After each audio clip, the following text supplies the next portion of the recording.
Ahora estamos... Vale. Bueno. Problemas del directo, como siempre. A ver. A ver, si no hay problemas de Que nos directo, no enfocamos. hacemos en directo.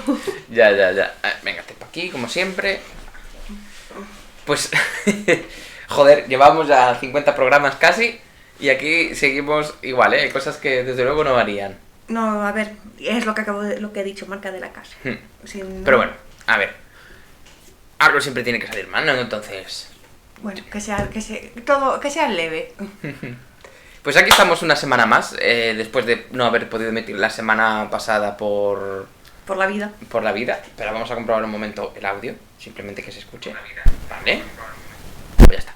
Después de no poder emitir la semana pasada por problemas con la vida, estamos aquí de vuelta una semana más con uno de los temas que yo creo que más se nos ha ido... Se nos ha atragantado. Sí, y no sé por qué, porque la verdad es que yo creo que es bastante interesante. Lo que pasa es que entre que, spoiler, el tema de que, o sea, la obra de la que vamos a hablar no es que nos haya encantado, y teníamos bastantes esperanzas puestas en ella, cuando la fuimos Sí. a ver, y que, no sé, y que se ha ido retrasando por otros motivos, o sea, motivos válidos, no siempre porque se haya parado la emisión. Pero bueno, al final, entre una cosa y la otra, se ha ido moviendo, pero bueno, por fin, aquí estamos, hoy es el día, hoy vamos a hablar... Today's the day. Hoy vamos a hablar de Hadestown. Bueno, de Hadestown y de como 57 cosas más, porque no nos podemos estar quietos, ya os lo aviso ahora. Somos gente así. Entonces, a ver, un traguito de beguda. No sé si te fijas que desde que se me cayó la bebida la dejo siempre en plan allí, alejada. Haces bien. Que es un coñazo, porque cada vez que tengo que beber me tengo que salir de cámara. Pero bueno. Entonces, vamos a empezar con la segunda intro. Que yo hoy esperaba no hacerla, no tener que hacerla, pero con esa entrada en falso sin cámara me parece que no nos queda otra. Nada, estás condenado. Así que Eres el Sísifo de las entradas. es que estamos condenados a que nos coman el higadillo, ¿eh? No, ese no es Sísifo. No, Sísifo es el de la piedra. ¿Y no le come luego el higadillo un poco? No, ese es el del fuego. ¿Y cómo se llamaba el parancho Ay, ese? ¿cómo se llamaba? Ah, ¿ves cómo era Sísifo? Que no era Sísifo, Sergio. Sí. Ego. ¿Ves? Es que ya lo dice el propio nombre. Que no. Con fuego, mito y gadillo. Joder, que no, que era el que trajo Prometeo, leches, Claro. era Prometeo. Bueno, ya está, ¿eh? En cualquier caso, venga, vamos allá. Segunda entradilla, ahí vamos. Redoble de tambores. Hola y bienvenidos una semana más a Huevos con Patadas. Aquí estamos después del hiato de la semana pasada. Y hoy venimos a hablar de un tema que, como ya hemos mencionado en la preentradilla, se nos ha atragantado un par de semanas, pero por fin aquí estamos, venimos a hablar de Hadestown. Y no solo de Hadestown, sino que también hablaremos de Retrato de la Mujer en Llamas, ya veremos por qué. Y contaremos un poco la historia de los mitos que tratan en Hadestown, también en Retrato de la Mujer en Llamas, como son el de, sobre todo el de Orfeo y Eurídice, pero también el de Perséfone y Hades, porque bueno, ahí hay una cierta Sí, relación. hicieron un remix. Sí, De hecho, esto nos va a hacer que cambiemos un poco nuestra tradicional estructura. ahí lo dejamos, hasta dónde llegamos. Nos vemos empujados por la necesidad. Y luego ya haremos un deep dive en todo el tema de la catábasis, que es esto del descenso a los infiernos. Entonces nada, sin más dilaciones, aquí vamos. Porque Hadestown, para quien no lo sepa, es un musical creado por Anaïs Mitchell. Supongo que es Mitchell, whatever. Yo creo que es Mitchell, pero... Sí. Whatever. Bueno, cuando lleguemos a los franceses, ahí ya sí que los nombres... nos quedaremos en plan de ¿qué? Que esta señora, Anaïs Mitchell, es la responsable o la creadora de la música, la letra y el libreto. Se ha hecho un Tommy Wiseau, pero le ha salido bien. Entonces la historia, como ya hemos dicho, se basa en el mito griego de Orfeo y Eurídice, el cual ya os refrescaremos, sabemos que os lo sabéis, pero lo refrescaremos un poco ahora, dentro de un Siempre segundito. está bien dar, por supuesto, que no todo el mundo lo sabe todo, ¿sabes? Quiero decir, me parece más accesible y más humilde. Sí. Entonces, la versión original, porque este musical realmente recientemente ha ganado como la fama y la atracción y los tal. Tonys. Y los Tonys y todo, pero, o sea, la historia es bastante larga, porque la versión original la estrenó en Barry, o sea, escribe Barry. Barry con B, pero por lo que vi en Wikipedia algo así como Barry. ¿Y por qué se lee con I si solo tiene una E? Pues inglés, whatever. En cualquier caso, una ciudad de Vermont que nadie conoce y se estrenó en 2006. Después de esto la producción se fue moviendo entre Vermont, en Estados Unidos, y Massachusetts en 2007. Como vemos, no es que fuera el cenit de los musicales, ¿no? Toda esta área. Pero bueno, después de esto, viendo que el tema del musical se estaba un poco estancado y que no tenía muy claro cuál podía ser el futuro, ¿no? del musical, Anaïs decide publicar un álbum conceptual homónimo, también llamado Hadestown, el cual está basado en este musical, o sea, como un CD, ¿no? Entonces, a partir de aquí, ya digo, la cosa se queda un poquito estancada y es en 2012 cuando el musical comienza su propia resurrección. Aquí también hay vaya irónico. Sí, aquí también hay una catábasis y una anábasis. Eso, pero comienza su resurrección. ¿Y una anástasis? Anástasis, perdona, sí. Después de que Anaïs conozca a la directora Rachel Chafkin, y estas comienzan a trabajar en una nueva producción con la cual añaden canciones, música y diálogo, ¿no? Entonces, esta nueva versión, que está desarrollada y dirigida por Rachel, se estrenó off-Broadway primero en el New York Theatre Workshop en mayo de 2016, donde se representó hasta finales de julio, hasta el 31. Y después siguieron producciones en Edmonton y en Londres, para finalmente, por fin, estrenarse en Broadway, no off-Broadway, en Broadway, en marzo de 2019. Entonces, ya digo que a pesar de que tiene mucha historia, fue tras este estreno en Broadway que obtuvo la aclamación crítica, siendo nominada y ganando numerosos premios, entre ellos en la 73ª, que siempre que puedes decir 70 lo que sea, lo vas a decir. Los Juegos del Hambre. Claro. En la 73ª ceremonia de los premios Tony, fue nominada a 14 premios, ganando 8 de ellos, incluyendo Mejor Musical y Mejor Banda Sonora Original. O sea, fue el último, antes de la pandemia, en ganar Tonys. Como ya hemos mencionado, como ya hemos mencionado varias veces, de hecho, este musical está basado en el mito de Orfeo y Eurídice. También se toca porque están relacionados el de Hades y Perséfone, por lo que hoy, como ya ha dicho nuestra querida Ángela, cambiaremos un poco la estructura y en vez de hacer primero tema, tramas y luego meternos en como el background, creemos que es mejor primero hacer el recap, así un pequeño resumen de los mitos, de los dos mitos que te tocan griegos, para después entrar en trama y temas, porque... O sea, no, es un poco raro. Y aparte es bastante paralela la historia como la trata, que entonces, ¿sabes? Ya ayuda bastante a contar lo que pasa. Entonces, vamos primero por Hades y Perséfone. Entonces, Perséfone era hija de Zeus y de Deméter. Bueno, Deméter es la diosa de la agricultura y de la fertilidad a nivel campestre. Bueno, campestre y humano también, ¿no? Tiene relación, al menos... Bueno, no sé, Afrodita me da la sensación sí, de ya. que también está bastante vinculada con eso. Pero bueno, Deméter bueno, y luego todo el tema de los misterios eleusinos, que eso también tiene su tema. Bueno, pero eso, entonces, en cualquier caso, es la diosa de la agricultura. Y bueno, Perséfone, como hija de su madre, pues heredó también un poco de ese flow herbáceo. Así que era la que pasaba el tema, ¿eh? Y también era una muchacha muy bella y obviamente muy joven. Y de hecho, su belleza y su perfección física hacían que se ganó el epíteto, de Coré, que es doncella en griego clásico. Pero que me ha dado por beber, que me atraganteo así un poco. Entonces, estas muchachas pues pasaban los días recogiendo flores con ninfas y pues en uno de estos días, así viendo la vida pasar... Oye, qué vida, ¿eh? Ya, tío, ojalá yo, campester total.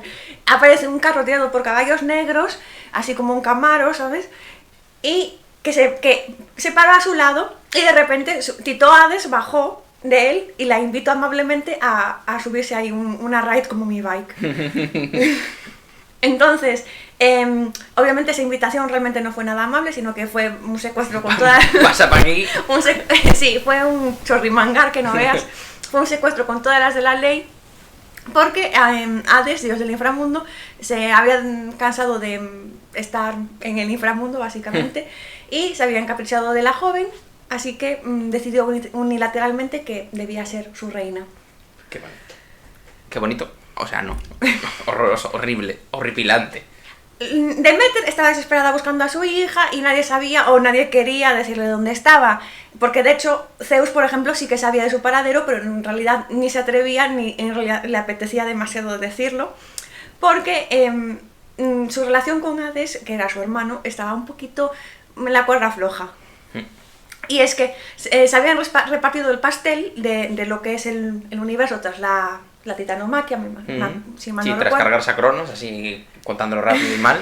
Entonces se lo repartieron en plan de Zeus se quedó con el Olimpo, Poseidón se quedó con los mares y Hades se quedó con el inframundo. Y Hades dijo, mierda, he salido perdiendo, porque esto es un muermo. Sí, están todos muertos. Y ¿sabes? tengo Visto Hércules. una deficiencia en vitamina D. Entonces, claro, Hades se le veía bastante resentido, digamos que la relación con sus hermanos, bueno, con sus hermanos en general, aunque Poseidón supongo que también estaba lo suyo, era bastante fría. Y Zeus no quería potenciar todavía más esta fricción, así que se cayó la boquita. Entonces Demeter sigue buscando a su hija y como no la encuentra, entra en una depresión de caballo y dejó de encargarse de los cultivos, las tierras dejaron, todo dejó de ser fértil, nada de los animales dejaron de reproducirse, los humanos se ve que también, y todo se quedó sumido en hambruna y desesperación. Entonces, la gente en este momento, una de dos, o entró en un estado de nihilismo puro y duro y dejó de rezarle a los dioses, o se quejó profusamente a ellos. Cualquiera de las dos opciones no le gusta a Zeus, así que finalmente dice, vale, ya está bien. ¿Cómo no me van a adorar? O peor, se van a quejar. Hermes. Me están aumentando el trabajo. Entonces, Zeus finalmente cede y envía a Hermes a decirle básicamente a chivarle el chisme que ya sabía desde hacía mucho tiempo y que no le había dicho antes, que es que su hija estaba en el inframundo porque había sido secuestrada por Hades.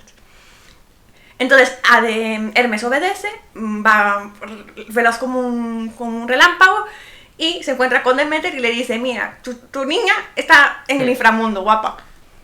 Espera, que con todo esto no hemos puesto las imágenes. Ahora bien, que sepas que no pasa nada porque tu hija, si no ha comido nada en este transcurso, en este periodo, podrá volver sin ningún tipo de problema. Y bueno, esto es un poquito como el tema de las hadas también y el tema de la comida de otros planos que te vincula de forma más o menos remediable a ese plano. Entonces, Demeter va a por su hija. Y bueno, aquí ya, según la versión, la cosa se cuenta de una u otra manera, porque muchas veces es por la comida, otras veces es simplemente un acuerdo al que llegan Zeus y Hades en plan acuerdo de bros. Entonces, en cualquier caso, el acuerdo de la granada, de las semillas, es que según la cantidad de semillas que haya comido, serán los meses que tenga que pasar arriba o abajo. Entonces, en esos meses serán los meses en los que ella suba, serán los meses en los que Demeter estará exultante y podrá vivir su mejor vida, y los meses en los que Perséfone vaya al inframundo de vuelta, pues serán aquellos meses en los que su madre estará muy deprimida y no hará crecer nada. Y claro, dependiendo del mito y de la zona, el número de semillas de granada varía. En unos son 3, en otros son 6, en otros son 9, dependiendo de la zona, para ajustarlo más a sus ciclos de verano, invierno, cosecha y plantación varia. Entonces, también según la versión, se plantea como que Perséfone es una víctima de las circunstancias y la pobre chavala está ahí encerrada, pasándolo mal, teniendo una deficiencia de vitamina D. Y en otras versiones bastante abundantes, he de decir que no son para nada residuales, todo lo contrario, le coge el gustirrinín a quedarse con Hades y dice, yo aquí mando, nena. Yo soy aquí la reina. Pues sí, pues sí. Y luego el otro mito, porque hasta aquí básicamente el mito de estos dos puercos. Ay, qué hostil. Pues a mí, Sí. Pues Hades es uno de los dioses que menos, o sea, masculinos que menos asco dan, ¿eh? Ya, bueno, Porque si lo comparas, a ver, es lo típico de... Es que es el problema de tener que compararte con Poseidón y Zeus, que si lo miramos con perspectiva actual, es que un secuestro casi es de lo mejor que hay, ¿eh? Ya. Pero bueno. Además tiene un perrito. Un porreto. Sí. Que además, mira, en este mismo cuadro, donde... Espera, es muy gracioso, voy a desencuadrar. Mira, como este es Cerbero. Sé que no sé si se ve muy bien, creo que no. Pero este es el Cerbero, como lo hace Rubens, que no es un perro enorme, tal, de 3 cabezas. Es un perro patada de 3 cabezas. Sí, es un perreto pequeño de 3 cabecitas. Oye, mira, venga, pues ya está. Aquí está. Bueno, pues para aquellos interesados busquen el cuadro de Orfeo y Eurídice de Rubens y podrán ver el famoso perrito. Y aquí vamos con el mito de Orfeo y Eurídice, que es el mito principal del que trata Hadestown, ¿no? O sea, los protagonistas de Hadestown son básicamente Orfeo y Eurídice. Ojo. Entonces, Orfeo, perdón. A pesar de su nombre. A ver a quién insultas, ¿eh? A pesar de que suena insulto, no. O sea, Orfeo era un chaval. De hecho, era el motopapi de su época. Era el mejor. El motopapi. Era el mejor músico de la historia de Grecia. Y entonces, y cuando tocaba, todos prestaban atención y se quedaban cautivados. O sea, las personas sosegaban su corazón. A la más fiera de todas las bestias se calmaba, incluso los árboles y las plantas giraban lo que viene siendo sus ramas y tornaban Continúa. y tornaban las hojas hacia él cuando tocaba, ¿no? Entonces, el mito que nos atañe hoy, porque este señor hizo más cosas, como irse de fiesta con los... Bueno, de fiesta. Irse de fiesta con los argonautas y demás, pero el mito que nos atañe hoy lo tenemos... No, el de los argonautas era Teseo. Este también se fue con los argonautas. Ah, sí, Orfeo pero también se fue ¿por qué tantos oeos? Me abruman. El 90% de la peña se llamaba algo Eo. Eo. Entonces, bueno, sí, eso.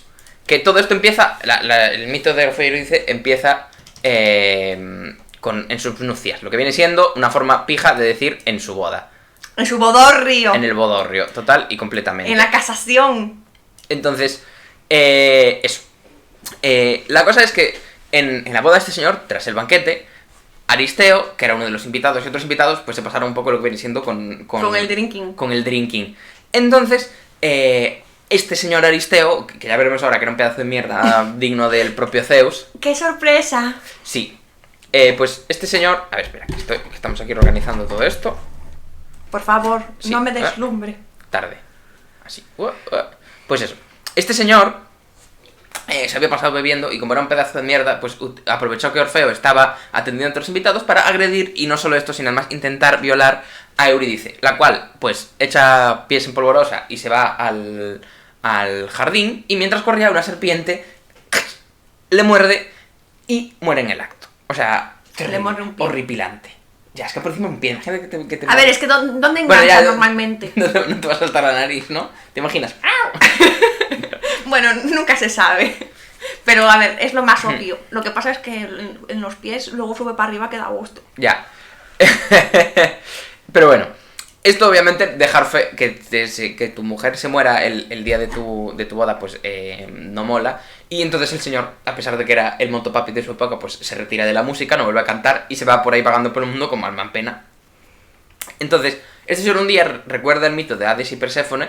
Y entonces dice, coño, puedo bajar al inframundo, y como mi historia tiene muchos paralelismos con la de Deméter y Perséfone, ¿no? En plan de, yo he perdido a Eurídice, Deméter perdió a Perséfone, puedo llorarle un poquito y yo creo que, ¿sabes? El libro de Patricia. Claro, en plan, Perséfone seguro que siente los paralelismos y Hades un poco también, ¿sabes?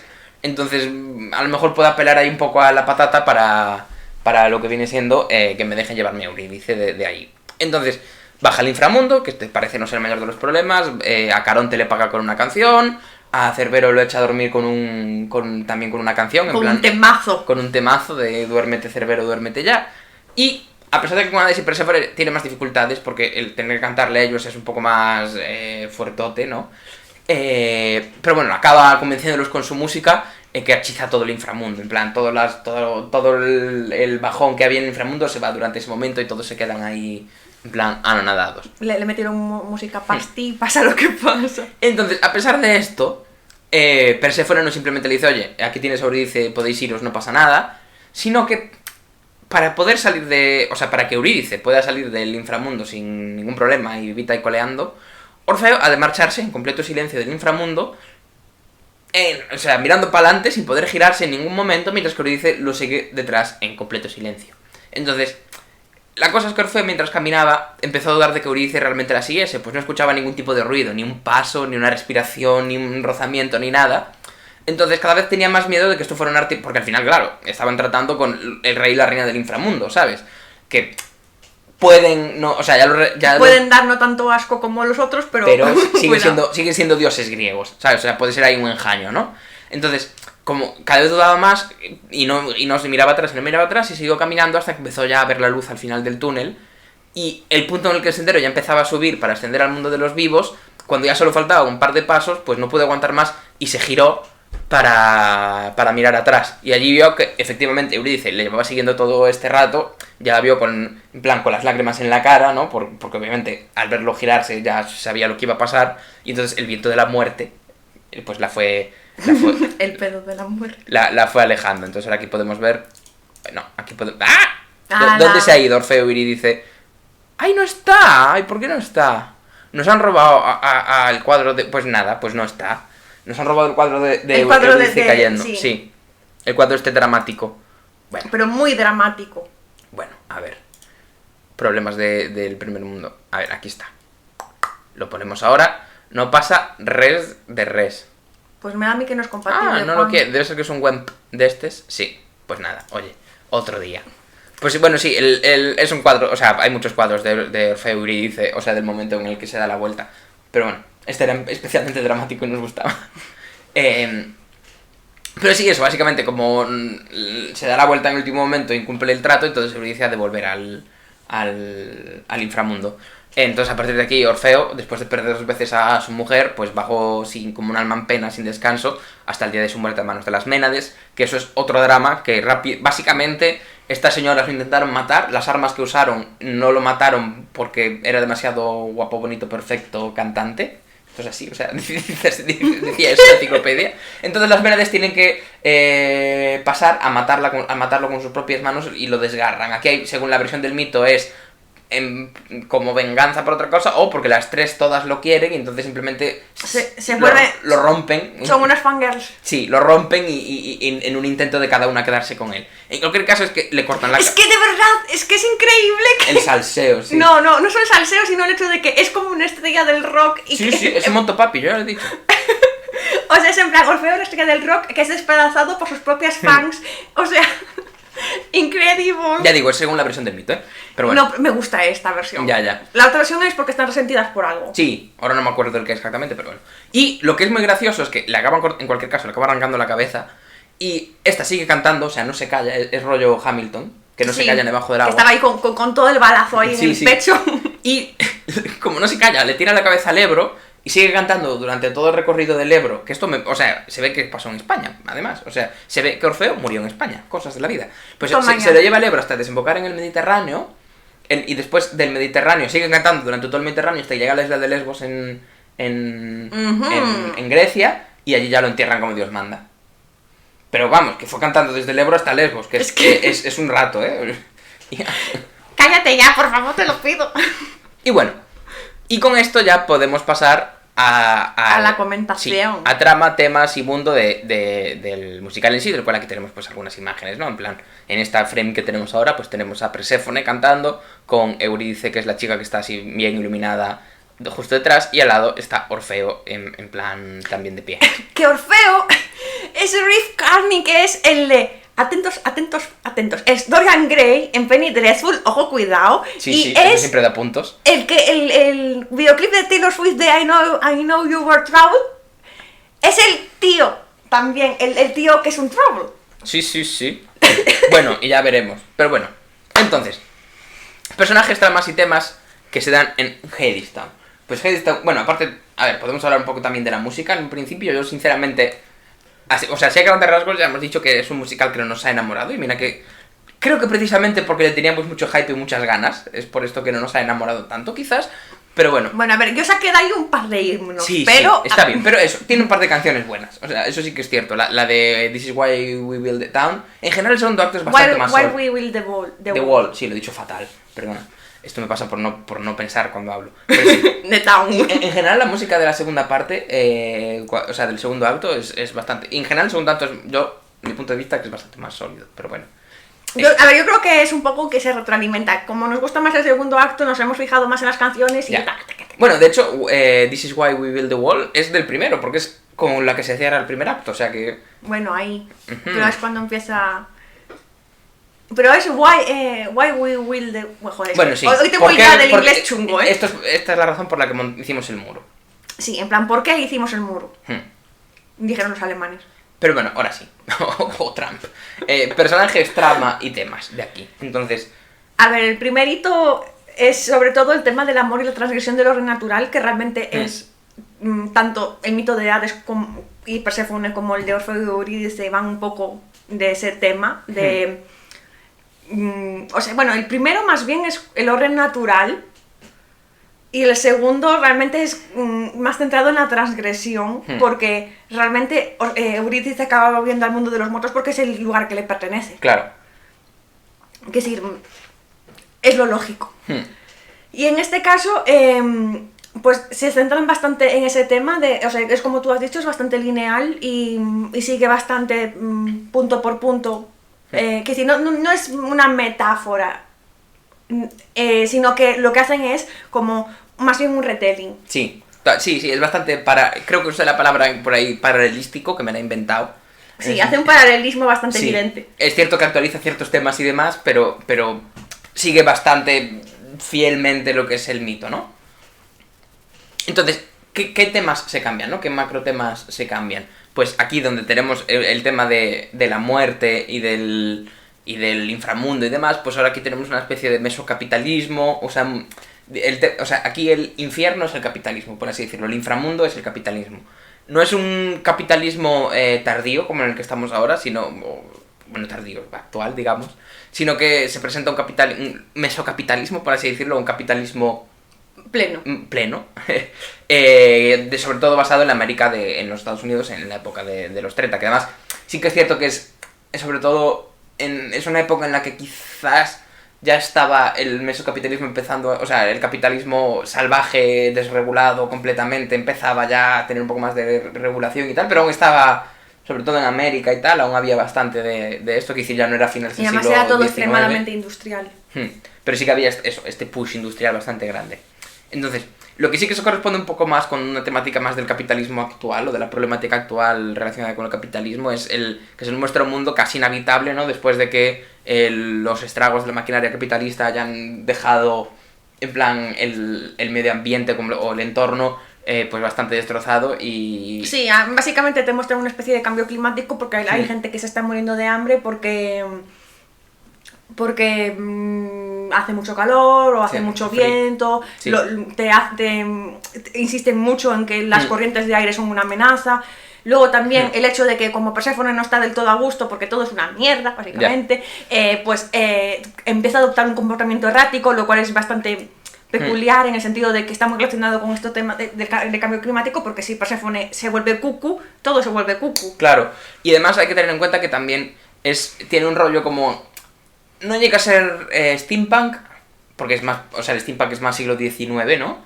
Pero sí que tiene ese feeling como de steampunk en el sentido de... Muy industrial. Sí, eso muy industrial y tal, pero como llevado a un futuro en el que el ambiente ya está, o sea, el medio ambiente está ya destrozado a pesar de que se sigue con esa estética, digamos, ¿no? Entonces, y aparte de esto también vemos como precisamente la relación entre el sistema y el entorno crea un ciclo de feedback o de retroalimentación positiva, ¿no? Entonces, el entorno se vuelve más malo, lo cual hace que la gente viva en peores condiciones o que les sea más difícil vivir, que hace que la única salida que tengan o la única posibilidad que tengan de sobrevivir sea aceptar unas malas condiciones de trabajo bajo esa maquinaria capitalista, ¿no? Entonces vemos ahí como un ciclo en el que una cosa fuerza a la otra y eso también, ¿sabes? Cuanta más gente se mete en esta industria, en esta industrialización, pero está el entorno, con lo cual más acaba siendo la única solución entrar ahí, ¿no? Sí, se crea un círculo vicioso. Exactamente. Y a mí lo que me hizo bastante wow fue cómo se muestra el acceso al mercado laboral como un pacto fáustico. Pactos fáusticos. ¡Chu, chu! Sí, firmar tu contrato es venderle el alma al diablo, ¿sabes? Sí, porque a ver, en este caso, todo el tema de Eurídice muriéndose y bajando a los infiernos es un poquito desarticulado, es decir, no es y le pica le muerde una serpiente y a tomar por saco, sino que se habla de una serpiente, si mal no recuerdo, pero al mismo tiempo aparece Hades y le dice: nena, yo sé lo que necesitas y necesitas un contrato de trabajo precario, guapa. Hades, que aquí lo tenemos en pantalla, un sexy Silver Fox. Entonces, esa parte no me quedó del todo muy... O sea, me quedó es todo demasiado poco sólido en ese aspecto, porque es como, vale, entonces fue al inframundo, pero fue al inframundo porque se murió, le picó a la serpiente y aceptó el contrato, porque hizo un pacto fáustico con un contrato de trabajo. Sí, ya, ahí hay como un poco de... Pero bueno, supongo que será... Te lo muestran como que la recoge, digamos, de la situación en la que está y se la lleva en un tren a otro... ¿sabes? A el Hadestown, que es como un pueblo creado por la empresa para trabajar en la industria y que es como casi firmar tu propia esclavitud, ¿no? En plan, que de ahí ya pasas a ser casi una pertenencia de Hades. Bueno, de hecho las personas que están trabajando allí olvidan su concepción de ser humanos. Bueno, o de espíritus humanos o whatever. Y consta que a pesar de que obviamente aquí hay claramente una crítica al capitalismo y demás, sí que es cierto que todo este rollo de alergia al trabajo se puede ver desde una perspectiva casi que es clasista, ¿no? Que a mí es como... Creo que en el contexto está claro que no es esto, pero al mismo tiempo esto de... trabajar, lo peor que te podría pasar, ¿sabes? Es un poco... que puede tener esa lectura. Creo que no es eso, porque aquí también hay que romper un poco el tema este el trabajo dignifica, ¿sabes? Obviamente. Pero al mismo tiempo me parece que... Sobre todo porque esto se contrapone a Orfeo, que él se pasa la vida cantando. Claro, es que yo creo que ese es el problema, claro. que para mostrarte... que sí, las artes son bastante burguesas, porque ya hemos hablado de esto, creo que en el vídeo de A través de mi ventana, pues de todo lo tenéis en YouTube. Como las artes son algo que requiere de tiempo y que no todo el mundo puede vivir de ello, pues normalmente las personas que suelen tener acceso son personas con dinero, y por lo tanto... el hecho de darle esta fantasía a Orfeo de ser un artista y guau, aunque Orfeo tiene un trabajo de tabernero, sí. Sí. Pero para darle esta fantasía, este rollo del arte te libera y este rollo como romantizado, necesitas vender un poco ese discurso también. Exacto, y ahí es donde me falla un poco, porque también, o sea... Bueno, sí, no nos vamos a entrar ahora en todo el tema de arte y capitalismo, o sea, arte y mercado. Siempre volvemos a esto. Sí, el vídeo de A través de mi ventana. Ya lo hemos hablado ahí, pero toca un poco esto y es por eso que, ya digo, entiendo el contexto y me parece que está claro que no es eso, pero puede tener un poco de eso, ¿no? Puede llevarte un poco ahí, ¿sabes? Y porque sí, porque quiero decir, todas estas cosas son temas muy complejos y es muy fácil de una idea tal irte a otro lado o no, ¿sabes? A ver, es un poco como romantizar tu estilo de vida. Sí. Pero versión Orfeo. Ya. Y además, como a Orfeo por encima le meten la carga de diseñar una canción que salve al mundo, pues tienes que romantizarlo todavía más. Y ahí es un lío que, vamos, que es un berenjenal. Sí. Entonces, otro punto que yo creo que es el punto por el que un poco más que yo creo que el que más a mí personalmente nos ha chirriado. Me ha chirriado, sí iba a decir molestado y no sé exactamente, pero bueno, chirriado es la palabra correcta. Es que el ritmo que tiene el musical es un poco extraño, ¿no? Y entonces, a pesar de que dura casi 2 horas y media, que es una duración bastante larga, o sea, sobre todo comparándolo con la película de la que hablaremos después, que también dura 2 horas, que es tiempo suficiente para que te dé buen tiempo de presentar bien personajes, o sea, no es una cuestión de porque es un musical y es menos tiempo o lo que sea, no tienes el tiempo para hacer esto, no, deberías tenerlo, ¿sabes? De hecho, no sé, incluso en otros musicales también creo que no hay este problema, pero bueno, que me lío. Sobre todo en el primer acto, yo creo que es donde no se desarrolla muy allá, ¿no? La presentación de las cosas, de los temas y de los conflictos, por ejemplo. No, se enrollan demasiado. Es increíble porque hacen mucha incidencia en Eurídice y Orfeo y sin embargo no sabes cómo se desarrolla su relación. Es increíble. No, es que es un flechazo sin más, que lo cual puedes decir... Insta love. Claro, que a lo mejor puedes decir, coño, pues empieza lo que ya son... De hecho, joder, el mito de estos dos empieza cuando ya se van a casar, o sea que ya se conocían de antes.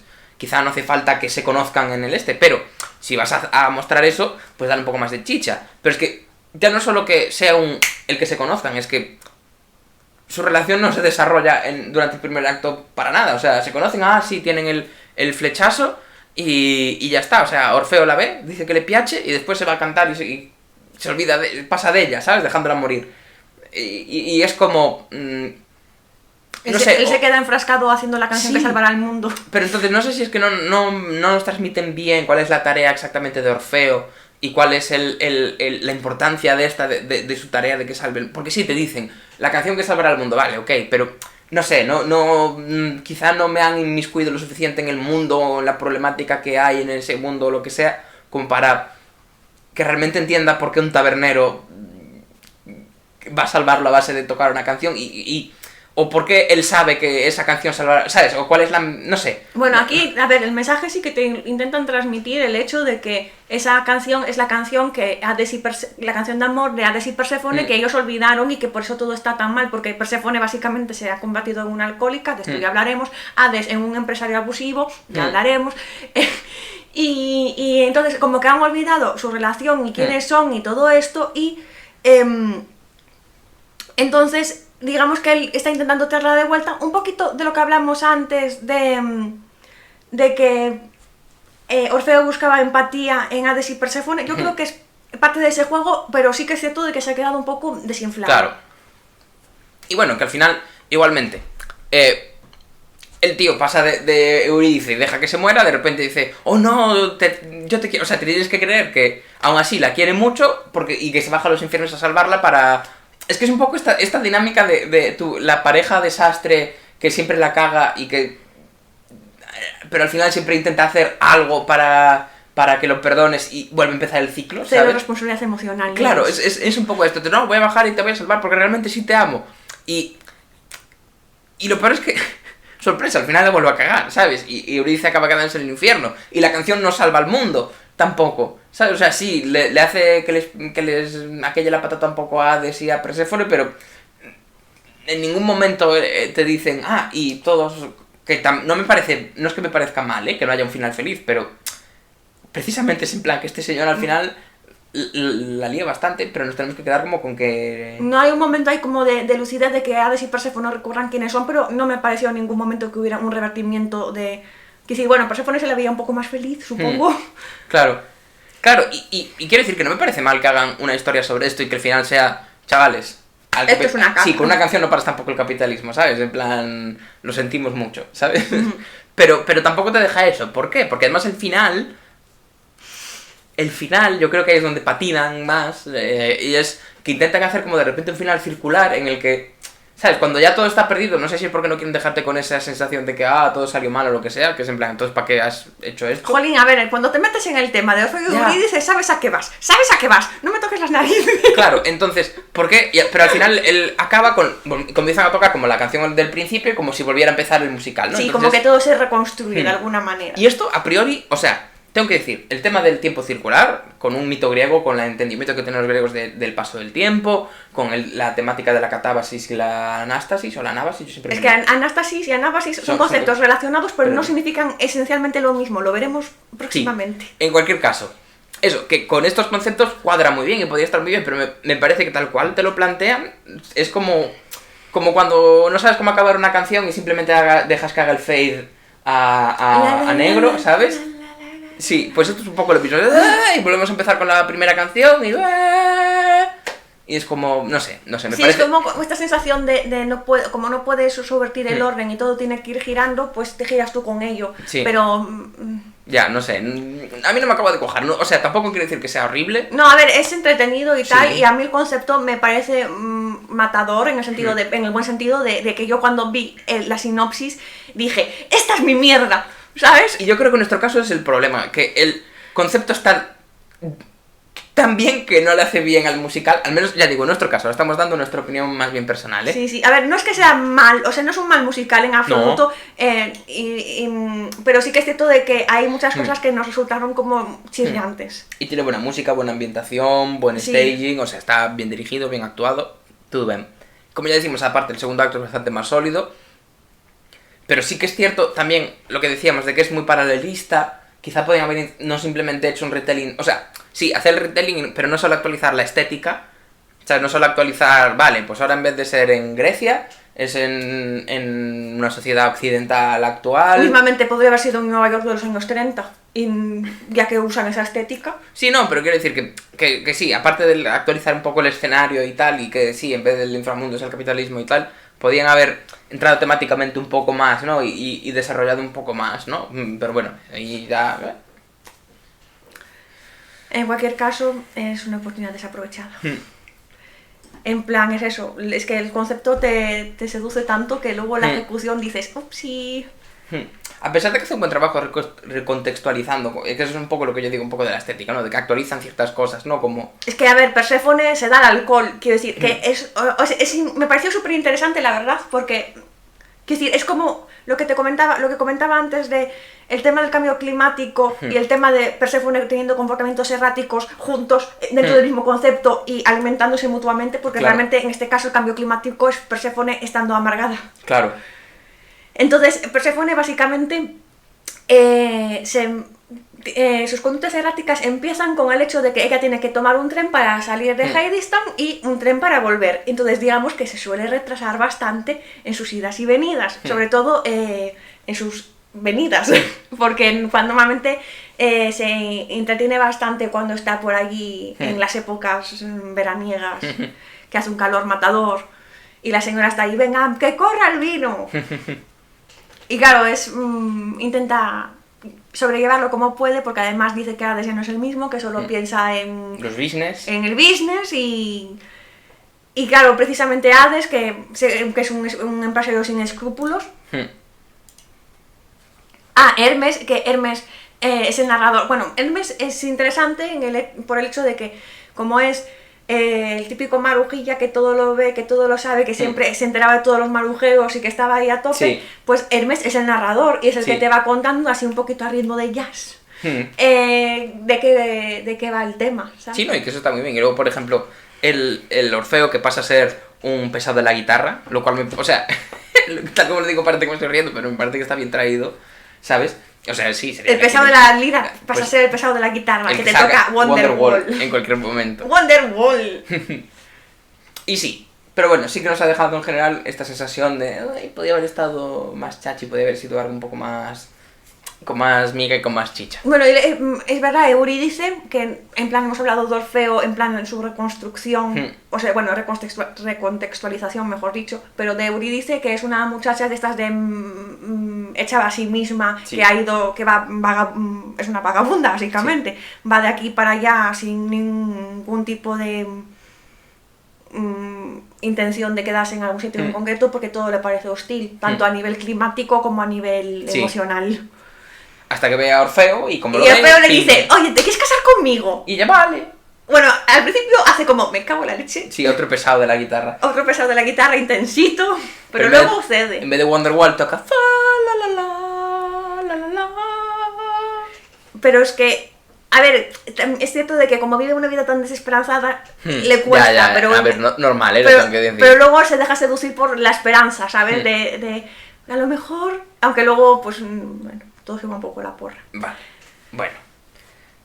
Pues sí, dejamos Hadestown, ¿no? Y vosotros podéis decir, joder, vale, muy bien, qué fácil es criticar, ¿no? Si tan listos sois, pues venga, haced vosotros una obra, una actualización del mito, con todas estas cosas que decís que tal, a ver si lo haríais vosotros mejor. Por suerte, para nosotros... ¡Ya existe! Sí, ya está hecho, y por franceses, mira, por una vez nos salvan el culo los franceses. Entre esto y Eurovisión estoy francamente shook. Sí. Entonces, ¿de qué peli está? Bueno, ya lo hemos dicho al principio, pero... Retrato de una mujer en llamas. Portrait of a Lady on Fire. Portrait de jeune fille enfant. Porque aquí el francés lo llevamos mal. Entonces, sí, terrible. Apocalíptico. Terrible. Pues sí. Retrato de una mujer en llamas es una película francesa de 2019. Y aquí es donde, sí, los nombres de antes ya teníamos dudas, ahora ya la voy a liar muchísimo, pero escrita y dirigida por Céline Sciamma. Supongo que es Sciamma. Bueno. Nombre que parece medio italiano. Sí, es... Y protagonizada por Noémie Merlant haciendo de... ¡Uy!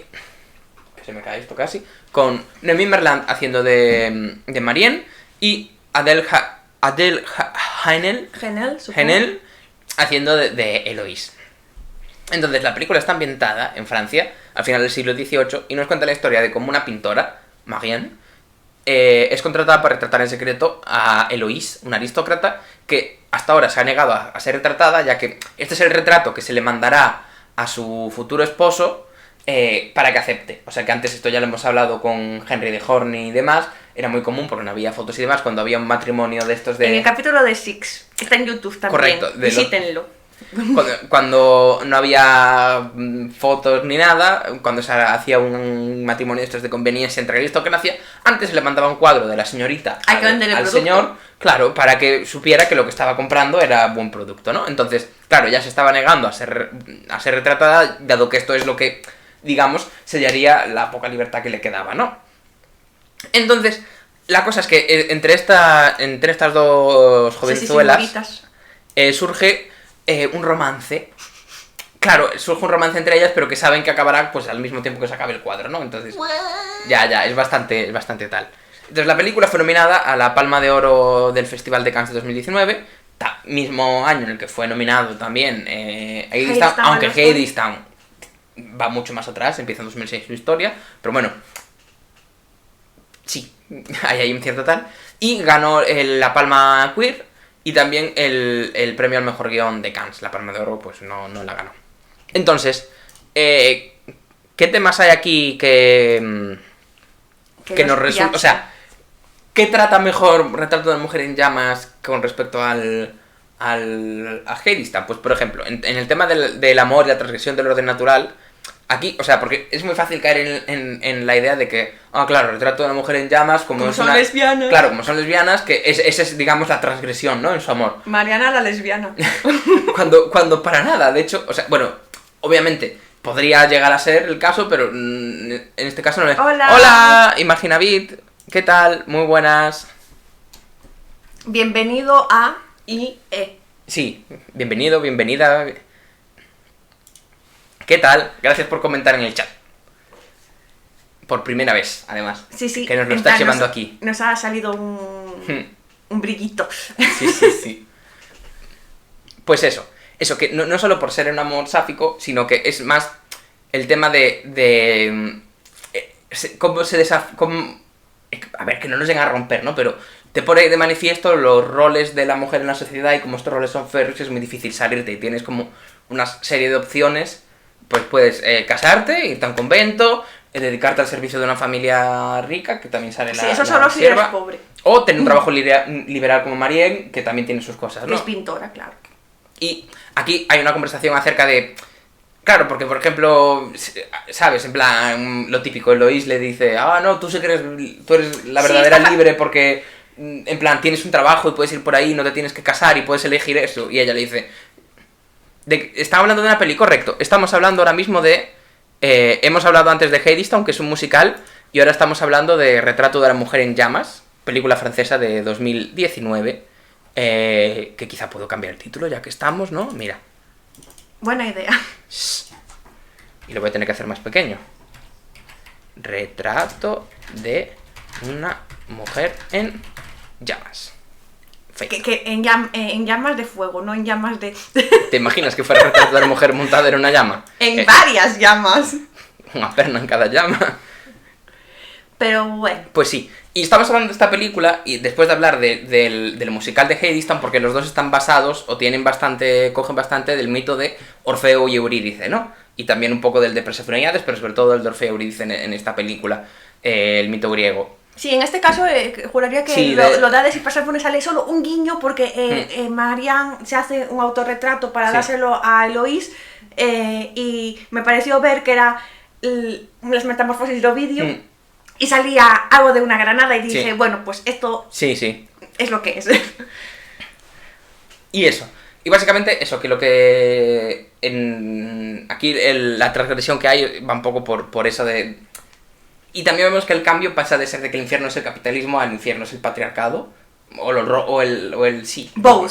Se dan la mano. Sí, no, pero quiero decir que en el otro se lo centralizaba más en el tema capitalismo y aquí es un poco más en el tema patriarcal o en el tema fíjate que opresión a la mujer en cuanto a los roles que puede desempeñar en la sociedad. No aparece ningún personaje masculino quitando uno, que aparece y de refilón, que es el que va a entregar el cuadro. El barquero, que lo trae y que luego va a recogerlo. Claro. Pero sí que es cierto de que, a ver, esto también es un poco el tema de que el prado de tu vecino siempre parece más verde. Entonces, una mujer de clase alta que está acostumbrada a ciertos estándares y una vida en el convento, viviendo tranquila, comiendo galletitas y escuchando música, que es un planazo, pues claro, le parecerá que su vida dándole hijos a un perfecto desconocido, pues que sabe Dios cómo será además. Sí, porque además hay que, como dato, el personaje de Eloise, que es la aristócrata esta, se ha encontrado un poco con este destino, porque ella tenía una hermana mayor que era la que en teoría se iba a casar, y era Eloise, la vida que pensaba que le esperaba era la de vivir en un convento. El problema es que su hermana muere, de hecho se suicida. Trigger warning debería haberle dicho antes, perdón. Y corramos un estúpido velo. y entonces ella se encuentra con de repente el futuro que era para su hermana, que es el de que se tiene que casar con un señor en Milán, ¿sabes? Que es como, whatever. Yo esto no lo quiero Aquí hay que efectuar una transacción y el producto es da igual, es fácilmente sustituible. Ya. Pero bueno, luego también el tema de la artista, Claro. bueno, en este caso la artista no, el artista, el tema a pintar, Sí. y la inspiración o la musa. Sí, porque esto yo creo que esto sí que ya es algo en lo que difiere completamente de Heidi Stamp, y es un poco por usar...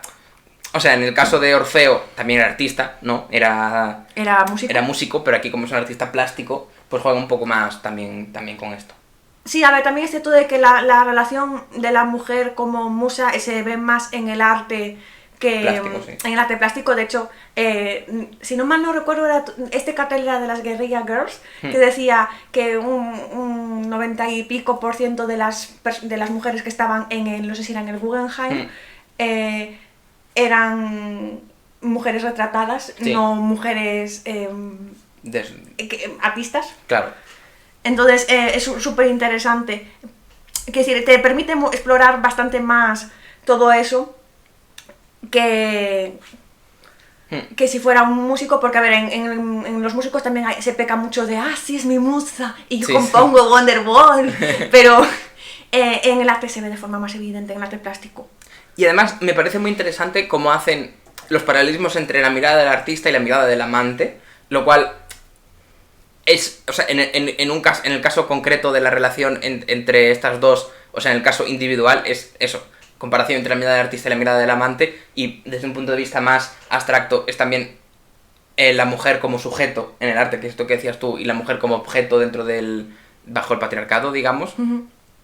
Y como, claro, porque de hecho hay un momento en el que, porque claro, al principio cuando están de esto de que si se gustan, si no se gustan, si tal, que sí, que cual, con el cortejo. claro, cuando ella se confiesa, porque la estaba pintando en secreto, y dice, no, mira, que yo he venido aquí porque soy la pintora y tal, la primera cosa que le dice Luis es, entonces por eso me mirabas así. En plan de, mierda. Mierda, claro, en plan, fuck, yo pensaba que aquí era estaba surgiendo lesbianismo. algo. Y entonces esto también dice bastante de que se podría incluso relacionar con todo el tema del male gaze, ¿sabes? De cómo al final la mujer, tanto con respecto al arte, como el sujeto, como en general en las relaciones, siempre se le tienda a encasillar dentro de una relación más pasiva, ¿no? Bueno, de hecho, leí varios artículos que decían que las mujeres estamos un poquito disociadas, en el sentido de que siempre vamos a estar bastante pendientes de una mirada externa, incluso por encima de nosotras mismas y de nuestra autopercepción como individuos plenos. Y fue súper terrorífico llegar a esa conclusión. Y lo de que comentaba antes, no era en el Guggenheim, era en el Met Museum, en el Metropolitan, que es, las mujeres tienen que estar desnudas dentro del Metropolitan Museum. Menos del 5% de las artistas en las secciones de arte moderno son mujeres, pero el 85% de los desnudos son de mujeres. Y esto es de las Guerrilla Girls. Sí, no, y también es un poco... O sea, obviamente esta película está basada en el siglo XVIII, o sea que el meta aún no estaba bien impuesto, ¿no? Pero bueno, sí. A ver, sí, me refiero que este concepto que se ha pervivido incluso... Sí. O sea, aquí es también un poco más a nivel más macro. Lo que también me parece muy interesante es como la película empieza con una relación bastante desigual entre Eloise y Marianne, en la que Marianne es un poco la que porta un rol más, entre comillas, masculino, más de poder, ¿no? En plan, ella es la artista y Eloise es el sujeto a ser retratado. Marianne mira y Eloise es mirada. Y Marianne es la que está haciendo el cuadro, y y una vez acabe ese cuadro, hará que Eloise continúe con su plan de vida que estaba puesto para ella, ¿no? Y entonces, sí que me parece muy interesante también cómo la cinematografía te vende mucho esto, ¿no? Y al principio, cuando estamos en esta primera fase de la película, esta primera fase de la relación, los planos son muy de ese estilo, ¿no? Siempre te muestran a Marianne mirando y Eloise siendo mirada, siendo el objeto al que miras. Y tú también, como espectador, la miras a ella y te fijas en ella y ves en cómo... Eso, como ves que la está pintando y tal, como se fija en las manos, como se fija en la boca, como se fija en las orejas, ¿sabes? Sí, que de hecho dice en plan, bueno, es que tendré que retratar esto con un tipo de transparencia especial, Y luego vemos como según zarpa el amor, esta desigualdad se va borrando, ¿no? Y los puntos de vista de la cámara pasan de ser tan el punto de vista de Marianne, que es el que toma el control mirando, sino que empieza a haber un poco más de igualdad. De hecho, hay una conversación en la que Marianne le está diciendo en plan, es que te conozco mucho porque sé que cuando te pones nerviosa te muerdes los labios, o sé que cuando no sé qué haces esta otra cosa. Y entonces Eloise le responde, claro, pero no pienses que eres tú la única que... Yo también te miro, guapa. Claro, la única que me está mirando a mí. Todo el tiempo que tú me estás mirando a mí, yo te estoy mirando a ti. Y entonces hay como un plano desde el punto de vista de Eloise por primera vez en la película, y que vemos como lo que ve ella desde donde la están retratando. Y desde ese momento los planos pasan a ser mucho más igualitarios y mucho más tal. Y me gusta mucho cuando se usa la cinematografía de manera que ayuda también a contar la historia, ¿no? Y las escenas en las que Eloise está con el camisón y se aparece con un camisón blanco y de repente todo se apaga, sí, y se va acercando y se va alejando. Ya, eso también es una iconografía bastante fuerte. Y además me mola mucho que esta historia no la puedes contar si no es con una relación homosexual entre dos mujeres. Porque... A ver, que es lo típico de... ¿Te gustaría no decirlo? Sí, pero es que sí que es cierto de que esta narrativa es una narrativa, claro, que lleva implícita una serie de cosas. Claro, no quiero caer en lo típico que se dice, porque odio el comentario de que para que haya una relación homosexual tiene que estar justificado en la trama, ¿sabes? En plan, esta gente que dice, que sean gays no aporta nada, lo han puesto solo por cupo, por mierdas de... No es esto, no es esto. Y la gente que dice que es inclusión forzada. Claro, todo este tipo de cosas no va por ahí, para nada. Pero sí que es cierto que para contar esta historia yo creo que era necesario que hubiera una relación homosexual entre dos mujeres, porque es la única manera de poder llegar a tener una igualdad entre las dos personas a nivel social completa, ¿no? Porque es cierto que no la llega 100% a ver, porque son dos mujeres, son dos puntos distintos de su vida, en dos puntos distintos del patriarcado, que las llevará a cada una a tener que seguir su vida por su lado, y esto es lo que las acaba pues separando, pero sí que llegan en esos días a estar completamente igualadas, y nunca, porque si fuera una relación heterosexual, si Marianne fuera Mariano, si Marianne fuera Mariano y fuera un pintor masculino, sería muy distinto. Claro, siempre habría la capa de hombre-mujer, de distancia además, patriarcal. En el siglo XVIII. Claro, sobre todo por eso. Y luego, volviendo a el tema del mito, ¿no? A cómo se relaciona con el mito. Que aquí lo tratan de forma explícita, o sea, es todo más metafórico y más etéreo, pero hay un momento en el que hablan explícitamente del mito. Claro, y esto me parece esto es algo que desafía mis gustos cinematográficos, porque siempre soy muy de que no me tienes que decir, si te estás basado en el mito de Orfeo y Eurídice, no hace falta que me lo digas, ¿sabes? No soy tonto, ya me daré cuenta o no me daré cuenta, pero... Y luego lo buscarás y lo encontrarás, claro, y dirás, O sea, critico mucho sobre todo a Nolan, por ejemplo, por esto, ¿no? En plan, de que no me hace falta que me lo cuentes todo. O sea, yo soy mucho... a priori, si me lo dijeras, yo diría, hostia, lo mejor es que no me expliquen de qué va esto, que no mencionen el mito, ¿no? Que no me lo digan para que me dé cuenta, pero... Es que no lo dicen simplemente para que tú te des cuenta del paralelismo, para que tú sepas que se basa en eso, sino que te lo dicen porque lo discuten entre ellas. Sí, lo están diseccionando. Claro, lo están diseccionando. Y es una conversación que además ayuda a avanzar su relación y que ayuda a avanzar cómo entiendes la trama. O sea, tiene significancia, ¿no? Dentro de la película. Y entonces, al final la pregunta es, o sea, lo que discuten ellas, ¿por qué se da la vuelta a Orfeo? ¿Por qué Orfeo no aguanta esos 3 pasos que le quedan y se da la vuelta? O sea, porque están discutiendo Eloise y Marianne y la criada. Entonces la criada está diciendo en plan que no entiende por qué Orfeo se dio la vuelta, por qué fue tan tonto, por qué lo hizo, joder, si sabía que se daba la vuelta le iba a perder, ¿por qué se dio la vuelta? Porque no se aguantó un poco, que no estamos hablando de aguantarse un poco, que no tiene diarrea, Juan. Ya. Y entonces aquí es donde empiezan a hablar un poco del por qué, ¿no? De que quizá es... O sea, al final el mito de Orfeo y Eurídice es acerca de aceptar la pérdida, ¿no? Y de cómo... Eso, de cómo aceptas la pérdida o la muerte de alguien, y como hay una primera fase del duelo en la que, joder, irías al infierno si hiciera falta para traer a esa persona de vuelta, en el que no puedes creer que esta persona se haya ido, claro, estás en negación, entonces lo harías sin ningún problema, ¿sabes? O sea, y tu mente intenta hacer eso, intenta traerlo a la vida, no quiere aceptar ese paso, pero después hay un momento en el que ya das ese paso, en el que ya aceptas esa pérdida, en el que ya pasas página, y en el que te das la vuelta y sabes que tienes que dejar ir. Y no solo tienes que dejar ir, es porque, y esto es algo que también pasa mucho, y hablaremos un poco más ahora cuando hablemos de otras bajadas a los infiernos y otras resurrecciones, y es que de la muerte nunca vuelves igual, nunca vuelves la misma. Entonces, ¿hasta qué punto la que estaba volviendo era Eurídice? ¿Hasta qué punto estaba volviendo la Eurídice que Orfeo conocía y no... Y no la Eurídice que ha pasado por el Hades? Claro, entonces... Es omitir que las experiencias te cambian.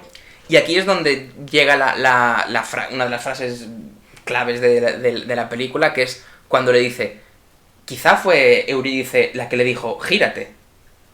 Que en plan de, escoge o sea, sigue adelante. Escoge al poeta por encima del amante. Claro, es que esta película me gusta mucho. O sea, si no la habéis visto os la recomiendo encarecidamente, está muy muy bien. A ver, advierto, película francesa, sin excesivos diálogos, muy pocos personajes, gente desnuda, ¿sabes? Franceses. Sí, es película europea bastante fuertemente, ¿no? Y luego el tema de que me gustó mucho, que cuando están... Porque claro, ellas como que, bueno, no se intercambian retratos de una manera clásica, porque obviamente Eloís no sabe dibujar, pero ella le da... O sea, ella está haciendo... Marianne está haciendo un retrato para llevárselo consigo, en plan como una especie de estos retratos portátiles con estilo camafeo, y bueno, está dibujando en ese momento a Eloís, y Eloís le dice, yo también quiero uno tuyo, y entonces como Marianne es la única que sabe dibujar de las dos, lo que hace es hacerse un autorretrato. Y claro, hablan de este momento que llegará en el que el retrato o sea, de que cuando vea ese retrato verá un recuerdo idealizado y no una... Y es que no me acuerdo cómo lo había dicho, que era como, cuando veas ese retrato no pensarás en mí, sino que... Claro, que llegará un momento en el que el retrato la sustituya a ella. Claro. En el que cuando piense en ella pensará cuando pienses en mí pensarás en este retrato en vez de en mí. Y es cuando tu recuerdo idealizado o tu memento de un hecho pasado sustituye al recuerdo verdadero, a la historia en sí. Esto es algo que así es como funciona nuestra mente. Llega un punto en el que, según va pasando el tiempo y rememoras mucho una cosa, al final acabas generando una idea idealizada, un recuerdo del recuerdo en vez de un recuerdo de la cosa en sí. Y vas cambiando cosas, vas tal... Y esto me parece un punto súper clave para entender... Porque claro, hay un momento donde hay en el que cuando ya Marín acaba el cuadro, le pagan y se va, justo antes de ir se va a decir adiós y se la encuentra a Eloís probándose el vestido de novia, lo cual ya es como vale, sí, shit's happening, ¿no? Y entonces, obviamente no le sienta muy bien y se va corriendo, y entonces hay como un momento en el que se recrea literalmente en esa escena lo de Orfeo, lo que han hablado antes, ¿no? En el que María se está yendo sin mirar atrás, Eloís va detrás de ella, en plan de... Sí, no te vayas porque sabe que se tiene que ir, pero como que le va detrás, y justo cuando va a salir por la puerta, Eloís le dice, gírate. Entonces se gira, la ve una última vez, es como, ¿sabes? El paralelismo completo, literal, entre Orfeo y Eurídice, y se van, ¿no? Pero yo me atrevería a decir que el realmente paralelismo con Orfeo y Eurídice se da en la verdadera última escena, que se da cuando años después Eloís o sea, Marianne ve a Eloís en una orquesta, escuchando a Vivaldi, de hecho el verano es de las cuatro, escuchando las cuatro estaciones, lo que suena es el verano porque es como su canción, entre comillas, su música, hay un diálogo en el que sale a colación todo esto de Vivaldi. Y entonces la película acaba con un primerísimo plano de Eloís llorando escuchando esta canción. Y aquí lo que uno tiene que pensar es, joder, pero si estaba en el mismo sitio, ¿por qué Marianne dice, yo la vi a ella, pero ella no me vio a mí? Entonces, ¿por qué Marianne no fue, después de tantos años, después de mandarse referencias, porque se ve que en un retrato que le pintaron a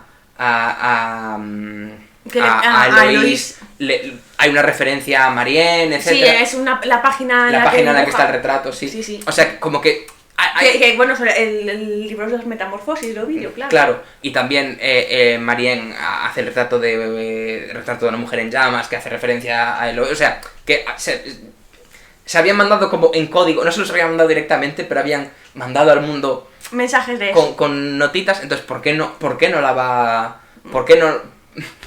¿Por qué nada va a cambiar? Claro, ¿por qué no sale? ¿Por qué no da los pasos que le quedan y le va y le dice, hola, aquí estoy? Y es precisamente porque se gira Orfeo. Pues por esto. ¿Por qué no puedes vencer a status quo?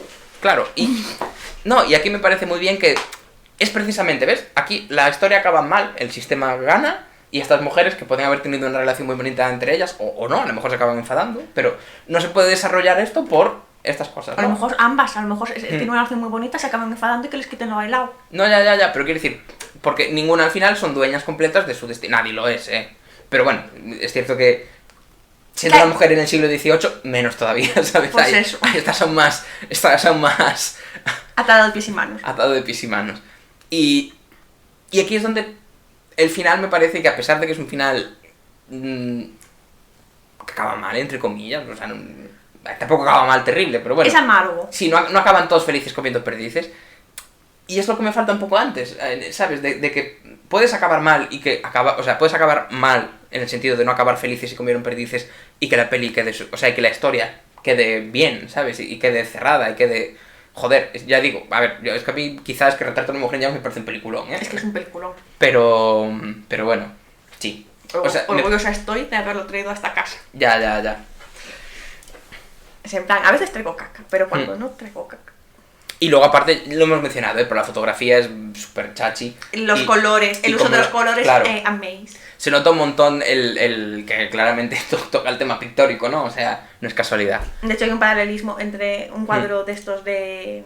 Sí, casi, porque Eloy siempre que la están pintando está de verde y Marianne casi siempre va de rojo cuando pinta, y es un paralelismo al cuadro de Orfeo y Eurídice. No es el de Rubens, es el de... no me acuerdo quién, pero bueno, sí que van Orfeo va de rojo y Eurídice va de verde, y es un tono muy, muy similar.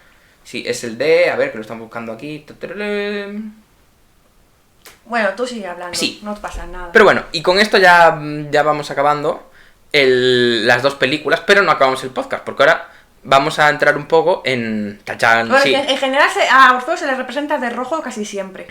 No os asustéis porque ahora salga Jesus de repente aquí. Tiene un... Todo tiene sentido. Entonces ahora ya podemos sacar el subtítulo, porque ahora ya vamos directamente a la catábasis y el descenso a los infiernos. Pues... yo le doy aquí, pero aquí no me pone el autor. Catábasis, el descenso a los... Bueno, en la catábasis en concreto es el descenso a secas. El descenso a los infiernos... Bueno, sí, el descenso, sí. Es que es el o sea, no bueno, es... queda más bonito los pero infiernos. etimológicamente es un descenso. Sí. Da igual a dónde. Pero queda más metal.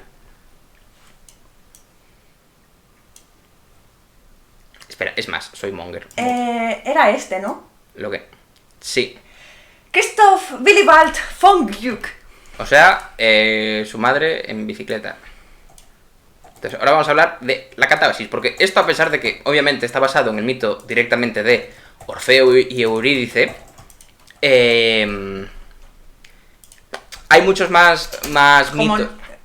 Hay muchos más mitos en los que de hecho se trata una temática similar, la temática de la catábasis, la temática del descenso. ¿Qué pasa? No, que Gluck es el compositor de Orfeo y Eurídice, no el autor del cuadro. Bueno, es igual, venga, tira por millas, es igual. Me dio un peo mental, sí. Que si no, no acabamos.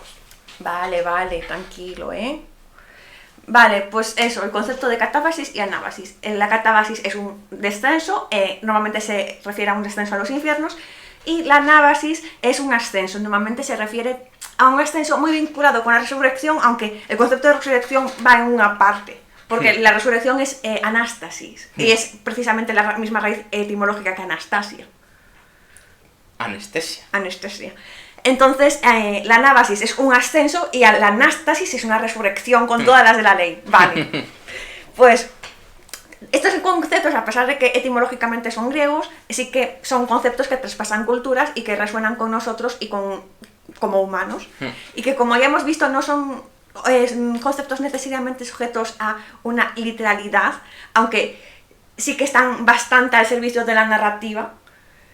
Entonces, en este caso, hasta ahora hemos visto dos tipos de catábasis distintas, ambas girando al mito de Orfeo y Eurídice, que es una historia súper ligada con la frustración, con la lucha incansable contra aquello que está establecido y que se percibe como inamovible y que de hecho suele ser inamovible. Y luego también hemos hablado del mito de Perséfone y Hades, que también está basado en una catábasis, en este caso de Perséfone, que baja y sube dependiendo de la época. Entonces, el concepto, o sea, el mito de Hades y Perséfone está vinculado de forma extremadamente obvia con el ciclo vital de muerte y resurrección, porque básicamente son las estaciones. Y Orfeo y Eurídice no llega a haber una ascensión como tal, o sea, Orfeo asciende porque no le queda más remedio, pero Eurídice se queda ahí. Ya. Pero es que incluso el propio Jesus Christ... He aquí la imagen que ponemos. Está relacionado también con estos conceptos, con catábasis y el anábasis. Vale que no es super mainstream, porque solo hay una breve mención de esto en el Nuevo Testamento, y el desarrollo de este evento, del evento de la catábasis de Jesus Christ, solo lo encontramos en un evangelio apócrifo, que es el de Nicodemo. Entonces la cuestión es que Jesús, que en pleno proceso de resucitación, que ya sabemos que la palmó en los 7 días, resucitó... A los 3, perdón. Estamos en Cuaresma ya, ¿eh? Ya, es que los 13. Yeah. Entonces, en estos evangelios apócrifos se ve, bueno, en este, perdón, solo es uno, se ve que decide descender a los infiernos antes que nada para liberar a los justos que estaban atrapados en el limbo de los patriarcas. Entonces, a partir de este punto en el que decide abrir la veda, esta gente y todos los justos posteriores ya podrían subir al cielo y por lo tanto que si ya no hay limbo para esta pobre gente que se ha portado bien. Entonces, ahora sí, los libera y Jesús hace su propia anábasis, que en este caso además implica una anástasis, porque no solo resurge de los infiernos, sino que resucita, porque estaba morrido. Claro, no solo asciende, sino que resucita. Entonces, como esto es un tema bastante complejo, hemos agrupado por categorías así un poco para hacer un poco de orden del caos. Aquí de repente somos, no sé, somos dioses. Entonces, el primero es catábasis como muerte y resurrección. Y empezamos con un clásico de los clásicos, tan clásico que hay mucha gente que no se acuerda de él, que es Gilgamesh. Uno de los primeros furros en los que tenemos notificación. En la tablilla 12, que es la última, de la epopeya de Gilgamesh, sale una catábasis. Que si decidís investigar sobre esto, veréis... Bueno, esto es, antes de nada, es mitología mesopotámica. Entonces, si os da por investigar más sobre esto, veréis que todas las tablillas como que tienen una sucesión lógica de eventos y de repente la decimosegunda está como un poquito descolgada. Y esto es probable que sea porque está basado en un poema anterior llamado Gilgamesh y el inframundo. Ojo, qué épico. Y por eso no tiene demasiada consistencia con el resto de tablillas, porque además se dice que fue una traducción de una traducción y hicieron ahí un pastiche raro.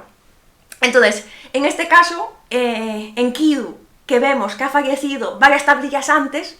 Que Enkidu, como contexto, es un bichoco que han creado los dioses para enfrentarse, o sea, como para parar un poco a Gilgamesh, pero que al final se acaban siendo amigos, muy amigos, verdaderos amigos, véase, amantes. Sospechosamente amigos. Sí, era como, qué fuertes somos los dos, ven aquí, bro.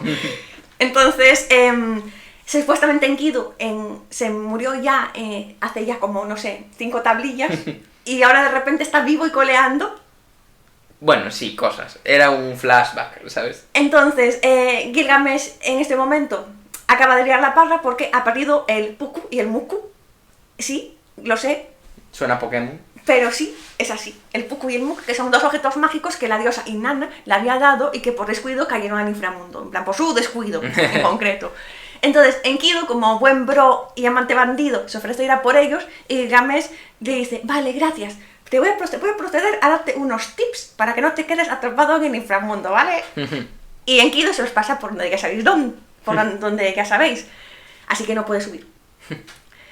Entonces Gilgamesh dice, bueno, diositos, por favor, ayudadme. y nadie le hace caso hasta que de repente aparecen dos que sí deciden apiadarse, que son Enki o Ea, dependiendo de... porque normalmente es Enki, pero luego también a este dios se le empezó a llamar Ea posteriormente, entonces... Sí, bueno, en cualquier caso. Pues encontrate Bose, que es el señor de la sabiduría y de las aguas, y Shamash, que es... o Shamas, no sé cómo se dice, que es el dios del sol y la justicia. Entonces, estos dos interceden por él y uno de ellos o los dos abren un hueco en la tierra, dependiendo de la versión, para que pueda salir el espíritu de Enkidu. Entonces, Enkidu salió, le dio un beso a Gilgamesh. Porque eran muy amigos, mucho amigos. Muy amigos y muchos amigos. Y nada más que amigos. Pero su mensaje, sin embargo, no fue muy halagüeño cuando el héroe le pregunta qué tal por allá abajo. Y es que el diálogo es este. Dime, amigo mío, la ley del mundo subterráneo que conoces. No, no te la diré, amigo mío, no te la diré. Si te dijera la ley del mundo subterráneo que conozco, deberías sentarte para llorar. Oh, cuidado. Está bien, quiero sentarme para llorar. Crawling in my skin. Lo que has amado, lo que has acariciado y que placía tu corazón, está hoy cubierto de polvo. Todo eso está sumido en polvo. Gay silence.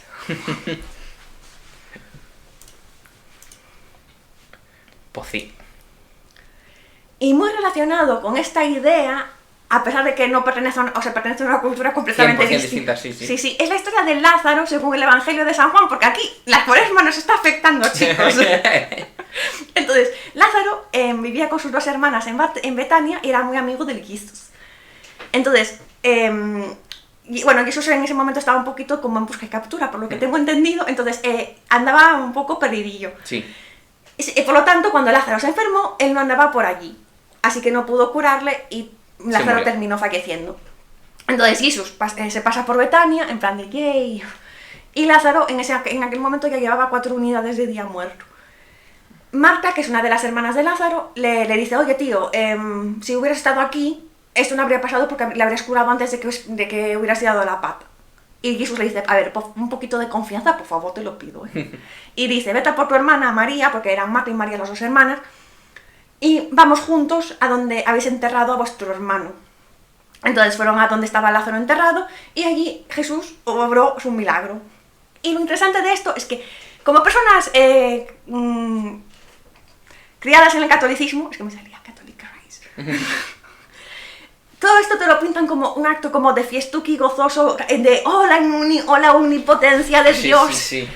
Y sin embargo, se ha construido bastante sobre este mito y muchas veces explorando sus barreras del más allá, yendo más allá del simplemente, jaja, todo salió bien, cerremos este capítulo y pasemos adelante. Porque se dice que Lázaro, de hecho, conservó un tono cianótico que es azulado. Sí, de muerto. Sí, después de su vuelta a la vida. O sea, que trajo un zombie de vuelta.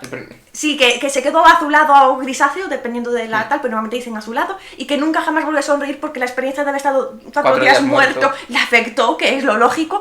Pero claro, en el catecismo te dicen, y lo resucitó, nene. ¡Qué guay! Y luego hay incluso autores que exploran este final como de forma más honda, que es, por ejemplo, como Cernuda en el poema este de Lázaro, que dice, entre otras cosas, que cuidado, es bastante ojo. Dice, alguien dijo palabras de nuevo nacimiento, mas no hubo allí sangre materna ni vientre fecundado que crea con dolor nueva vida doliente. Solo anchas vendas, lienzos amarillos con olor denso, desnudaban la carne gris y flácida como fruto pasado. No el terso cuerpo oscuro, rosa de los deseos, sino el cuerpo de un hijo de la muerte. Lázaro Pitufo Gruñón. Tal cual. Se quedó chiquito ahí. Dijo... A mí me estáis despertando aquí con este outfit. Sí, la siesta que me he echado y me venís a despertar, cabrones. Con lo a gusto que estaba yo. Yo tampoco volvería a hablar, A sonreír. Además, que ten en diga. cuenta que si había sido un hombre justo, estaba en el limbo, porque Jesús todavía no había ascendido. Normal que lo hubiera afectado. Y si no había sido un hombre justo, ya sabemos. Bueno, de Mesopotamia coño, no me sale. Al judeocristianismo. Sí, que no me Aunque bueno, nunca me acuerdo de la esto es zona. el Nuevo Testamento, así que más Sí, bien es cristianismo y TM. punto. Y ahora nos vamos a Egipto, porque aquí somos temáticos, pasamos por todas las paradas. Sí, la muerte de Osiris.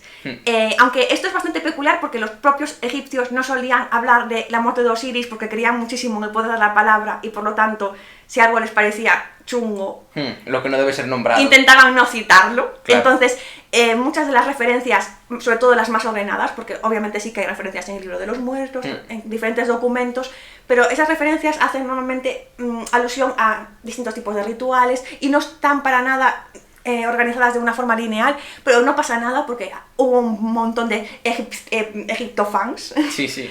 Entonces, entre ellos Plutarco, que escribió en su Moralia como un capítulo, no sé cómo llamarlo, un apéndice, no sé, un capítulo, llamémoslo capítulo, que se llama sobre Isis y Osiris. Y aquí voy a empezar con el mito en sí, que es bastante conocido, así que es probable que os suene, que es Osiris reinaba tranquilamente en Egipto junto a su esposa hermana Isis. Sí, esto de que los dioses se casen con sus hermanas, vamos, es muy común. De hecho, Perséfone era hija de Demeter y Zeus, que eran hermanos, ¿sabes? Y por lo tanto Hades era su tío. Sí, y también Zeus, que era su padre, era padre y tío a la vez. Qué hermoso. Qué bonito. Qué real. Y lo cual Perséfone era su propia prima, qué bonito. Sí. Ay, la consanguinidad. Bueno, sí. Continuamos. Entonces, para bingo. Osiris reinaba tranquilamente sobre Egipto junto a Isis, su esposa hermana, y Set, que era el hermano de ambos, lo corta en trocitos, los dispersa por todo Egipto y tras eso usurpa el trono de Osiris. Dime tú si esto no es una buena temática para un videojuego. Que tienes que ir por todo Egipto buscando los trozos de Osiris para resucitarlo y que vuelva. Es que, esto si no lo ha hecho nadie, os damos la idea gratis porque no somos desarrolladores, pero yo lo dejo ahí. Ojo. Entonces, en este periodo de interregno, bueno, de reinado de Set, mejor dicho, porque interregno son como entre dos. Sí. Bueno, en este periodo, en cualquier caso, Isis y Neftis, que es la hermana esposa de Set, buscan los trozos y recomponen el cuerpo de Osiris. ¿Ves? Es que... Muchas tradiciones dicen que en ese puzzle tan peculiar también metieron mano Thoth por el tema de que estaba vinculado con la sabiduría y las artes curativas, y Anubis, obviamente, porque es el signo de los embalsamamientos y los ritos funerarios. Entonces Osiris vuelve como momia y aprovecha toda la ocasión para tener un hijo con Isis, que fue Horus. Vienen las momias. Na. Que Horus es el típico, es el quarterback de la mitología egipcia, tío. Y es hijo de una momia, de un muerto. Porque ellos creían en todo esto de que de la vida y la reproducción, no sé, era... Ya, sí. Es en plan, nos vamos a reproducir con un cadáver. Entonces, dado que la nueva condición de Osiris impide que éste pueda volver de forma natural a su trono, se convierte en signo de la Duat, que es el inframundo. De hecho, el típico juicio del corazón con la pluma que es Santa Anubis, él también está por ahí. Entonces, él se queda en la Duat y es Horus, su hijo, el que ha tenido así de penalti en el último momento, en el último minuto, pues reclama el trono de su padre y el orden se termina restableciendo, no del mismo modo, pero de forma similar. Entonces, precisamente esto hace mucha referencia a un tema bastante recurrente en la mitología egipcia, que es el Nilo, que a su vez también los ciclos de subida y bajada, de fertilidad y estar yermo, están también muy relacionados con la vida y la muerte, pues todo gira en torno a esto. Entonces, Osiris en este caso es el señor del Nilo y es el señor de las crecidas del Nilo, que son fuente de vida y fertilidad, y que no es casualidad en absoluto que haya sido destronado por Set, que era el señor del desierto y de la sequía. Que al final vemos otra explicación para, digamos, un poco las estaciones, en este caso del Nilo, ¿no? Pero que... Bueno, eso y también porque etapas hubo una etapa que todo era alucinante porque Osiris estaba reinando y de ahora todo es un poco caca porque es Horus y es guay, pero no es tan guay. Bueno. Y ahora, ¿a dónde nos vamos? ¿A dónde nos pasamos? Vamos a hablar de Hércules. De Heracles.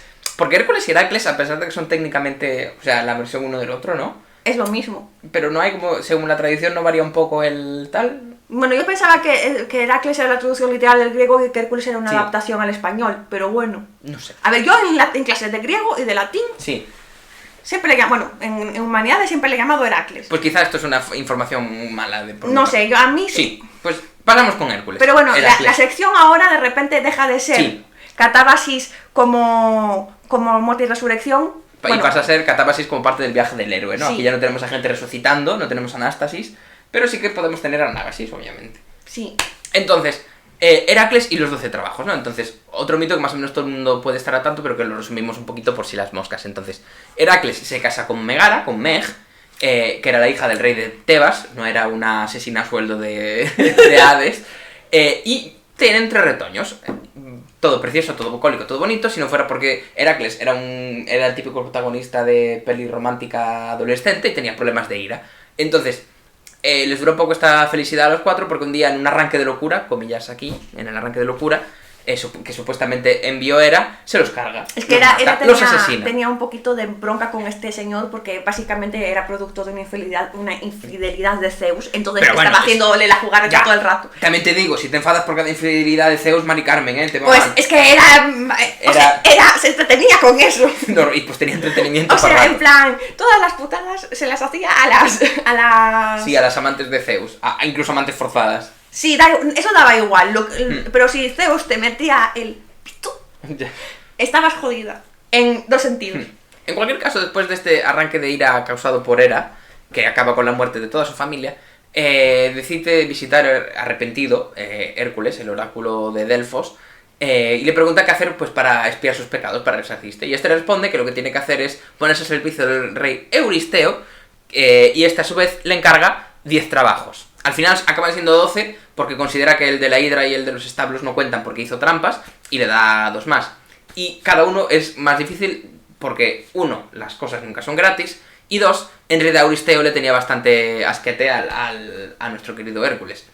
Hay que decir que hay versiones, esto solo lo voy a dejar caer, pero hay versiones en las que hay una cierta tensión Sexual. No voy a decir sexual, pero voy a decir tensión sexual entre estas 2 personas. Y es una especie de enemies to lovers esto.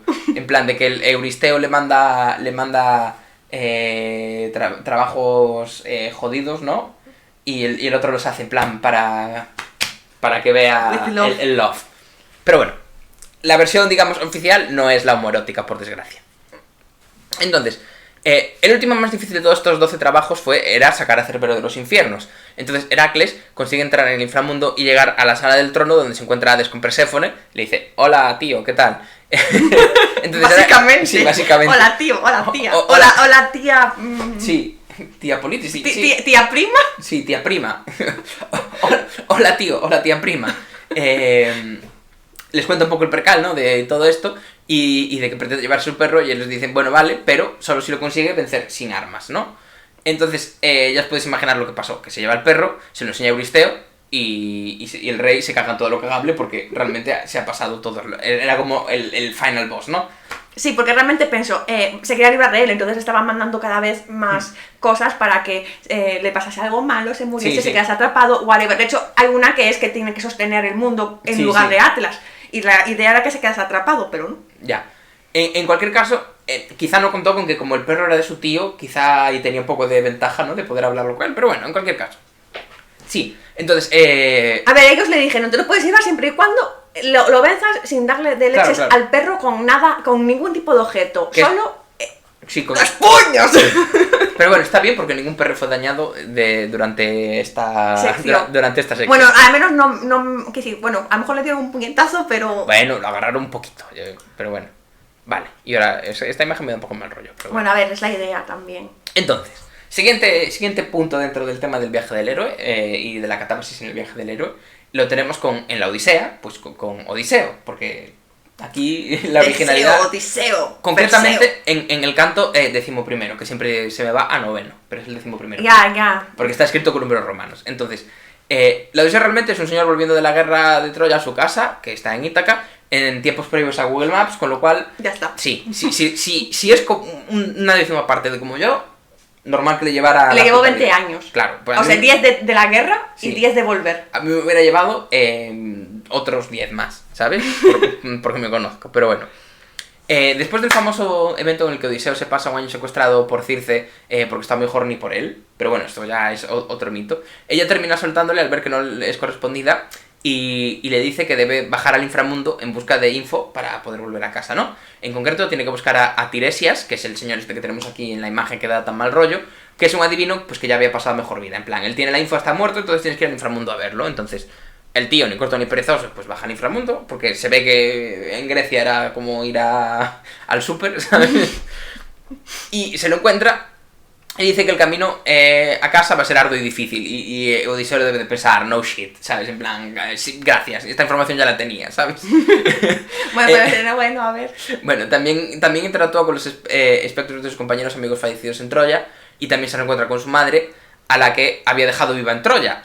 Y por lo tanto, se entera así de que su madre había muerto. Lo cual es muy chocante. Sí, es bastante turbio. A ver, entre epítetos engrandecedores, ese momento es muy chocante. Ya. Es en plan, de si logras evitar lo distrayente de el pedida, el no sé qué, el no sé cuánto, ahí de repente dices, oh sí. Oh shit. Sí, es en plan, oh mamá, ¿tú también has bajado al inframundo a buscar a alguien? Es en plan, no, cariño. No, cariño, he A mí escuchado. me A han ver, bajado. también te digo, en plan, en 20 años. Sí, no, ¿cuándo? da tiempo de que se te muera alguien, sí. Y bueno, podemos encontrar una narrativa similar a esta en el libro sexto de la Eneida, de Virgilio, cuando el héroe Eneas, porque de nuevo, en fin, imaginación, whatever. No, a ver, no, es que si es la historia de Eneas se va a llamar Eneida. Sí, pero bueno, que le podían llamar las maravillosas aventuras del gran caballero Eneo y Pero es sus un cantar, colegas. Sergio. Ya lo sé.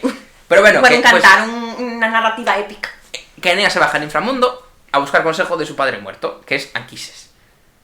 Entonces, pues ahí hay cierto paralelismo. Entonces, next tema, en el viaje del héroe, por fin una heroína, una señora que baja a los infiernos, señora de la cual ya hemos hablado en el tema de Gilgamesh, porque es Inanna.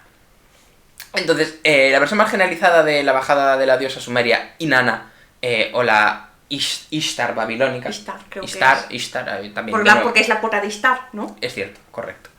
Es la diosa de la guerra, la belleza y el amor. Algo un poco similar, salvando las distancias, a Atenea. Pero Atenea es la diosa de la guerra estratégica y es un poquito en plan asexual a veces. Sí, mientras que aquí esta señora es más rollo... No, es que Inanna estaba muy relacionada con el amor. Sí, un poco afrodítico. En plan, sí, muy fértil todo, sí. Es un remix extraño entre Afrodita y Ares. Vale. En cualquier caso, eso. Entonces, en esta historia, Inanna va al infierno para derrocar a su hermana, Ereshkigal. Pensaba que iba a ser... O sea, vi muchas letras. Me asusté, pero no era tan difícil de decir el nombre. Ereshkigal. Y fracasa en sus intenciones, ¿no? Entonces, su hermana gemela, además... Sí, porque es como una dualidad de el sol y la luna, bueno, whatever, ¿sabes? Lo de siempre. En cualquier caso, eso, que su hermana, Ereshkigal, había cerrado las 7 puertas del infierno ante ella, obligando a dejar una prenda en cada una de ellas. Por lo que, cuando llegó al final, Inanna estaba indefensa, porque para abrir cada puerta, pues tiene que ir dejando una cosa distinta, ¿no? Entonces, Inanna es vencida y cuelgan su cadáver de un clavo, situación que se revierte cuando interviene Enki, nuestro querido Enki, Enkiea. Enki, y la devuelve a la vida. Sin embargo, las cosas no son tan fáciles, ya que al salir del inframundo debe entregar otro ser vivo que la reemplace. O sea, esto es como de... Para que alguien sale, alguien tiene que entrar también, ¿no? Entonces, Inanna elige a su marido, jódete, Duzumi. Porque... Bueno, es que creo que es Dumuzi y que ahí lo escribimos. Vale, Dumuzi, perdona. Para que baje allí, dado que todo el mundo estaba de luto por su muerte, excepto él. Entonces, tú no estás de luto, te jodes si pasas para aquí. Entonces, al final, Geshtinana, la hermana de Dumuzi, intercede por él, y el acuerdo es que al final, agarraos porque esto os va a sonar, Geshtinana permanece en el infierno durante parte del año y Duzumi en la restante. O sea que al final tenemos como un acuerdo similar un poco al de Perséfone. No exactamente igual, porque al final aquí son un matrimonio y no tiene... Bueno, Geshtinana es la hermana de Dumuzi. Correcta, son hermano y hermana, perdona. Eso no es un matrimonio. Son hermano y hermana y luego según... Y se cambian, no es que una esté según Dumuzi asciende o desciende es cuando se da la estación. Exacto. Porque Dumuzi es un pastor y la hermana también está muy vinculada con todo este tema bucólico, místico, fervoroso de las flores.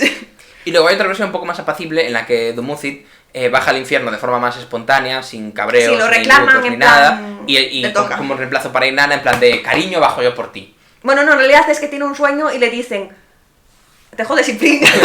Pero no es Inanna la que llega toda llena de ira y le dice, no me estás te voy a bajar agarrando de los huevos.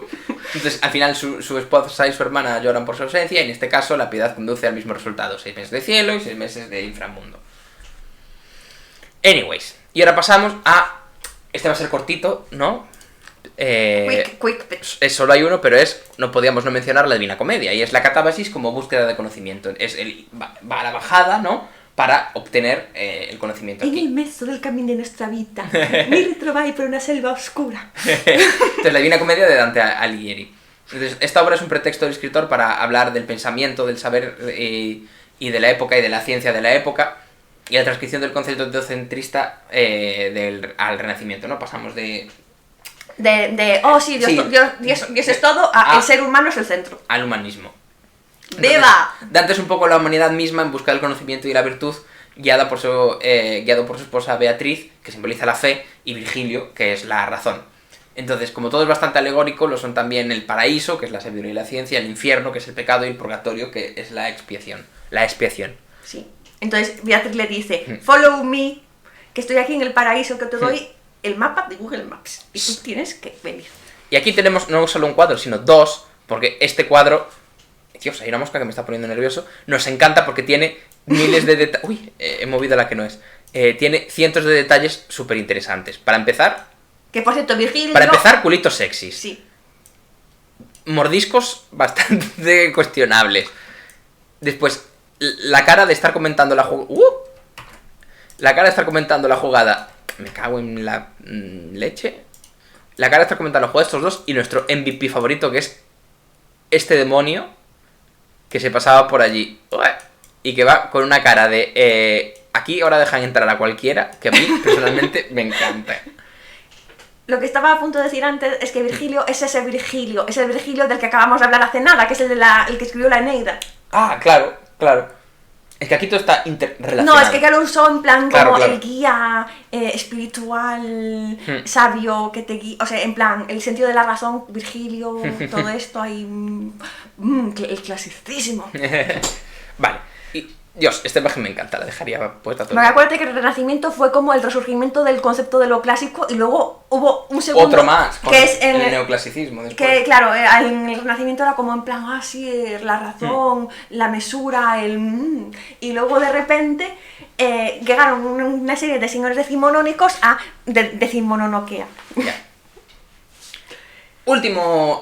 No, ¿es el último? ¿Hay otro más después? No, este es el último. Este es el último, que es Catábasis e Ibris. Porque aquí hay un par de mamarrachos y dije, bueno, pues en plan, los pongo ahí dos de final y luego un mito así un poco más jugoso para no dejar más sabor de boca.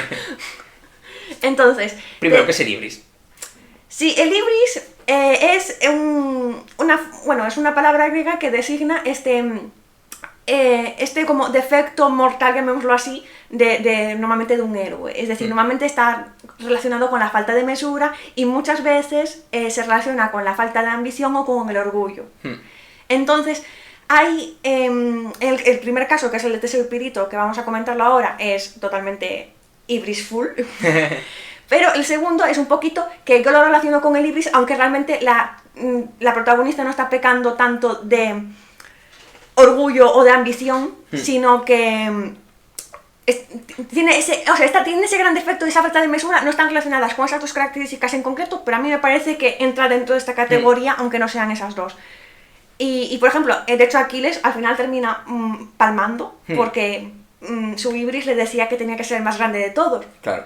Pues es ese tipo de concepto de todo héroe y toda persona grande de la mitología griega tiene ese fallo mortal que hace que termine cayendo o que sea propenso a caer o cualquier cosa. Sería como un poco cogido con pinzas, como un pecado.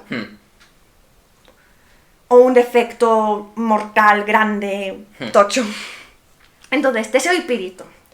Aquí no me voy a extender demasiado porque me enciendo. Es que porque estos dos son unos putos gilipollas. Son unos gañanes, tío. Es que de verdad, son los tíos típicos que los ves en la tasca del bar y dices, yo no me acerco a estos a 2 metros. No me acerco. Pues esto representa muy bien, como ya decía, lo del ibris, porque es... lo relaciono mucho con el concepto con la falta de mesura, dicho con lenguaje coloquial, pasarse de frenada. Y estos dos, se pasan de frenada a 3 pueblos. Entonces, Pirito se ve que estaba emparentado con los centauros, así que... Eso no es bueno, ya os lo digo ahora. Si seguimos la concepción que se tenía de estas figuras en la antigua Grecia, que eran violentos, irracionales, viciosos... que no podemos esperar gran cosa. No. Y su bro del alma era Teseo, con el que vivió grandes aventuras, como la cacería del jabalí de Calidón, que fue un jabalí que Artemisa, en su afán por destruir la ciudad de Calidón, pues lo soltó y tuvieron que ir un montón de héroes detrás de él a cazarlo. Y luego todo el tema del vellocino de oro, los argonautas, hasta que también se ve que estaba Orfeo por ahí, pero es que hay muchos Zeus y me confundo. Entonces, la cuestión es que un día estaban allí echándose, no sé, unos vinitos o algo, y tienen la brillante idea, es que enviudaron a la vez, estaban casados y enviudaron juntos, como buenos bros. Entonces, se están tomando un vinito con su viudez reciente y dicen, pues estamos viudos, debemos casarnos, así que, ¿qué te parece si nos casamos con una hija de Zeus, cada uno, las más hermosas que haya? Porque nosotros, que somos aquí unos portentos, merecemos casarnos con lo mejor de lo mejor. Y que hay mejor que casarse con una hija de Zeus, que es el dios omnipotente, divino. No querría ver el perfil de Tinder de estos dos, ¿eh? Disgasten.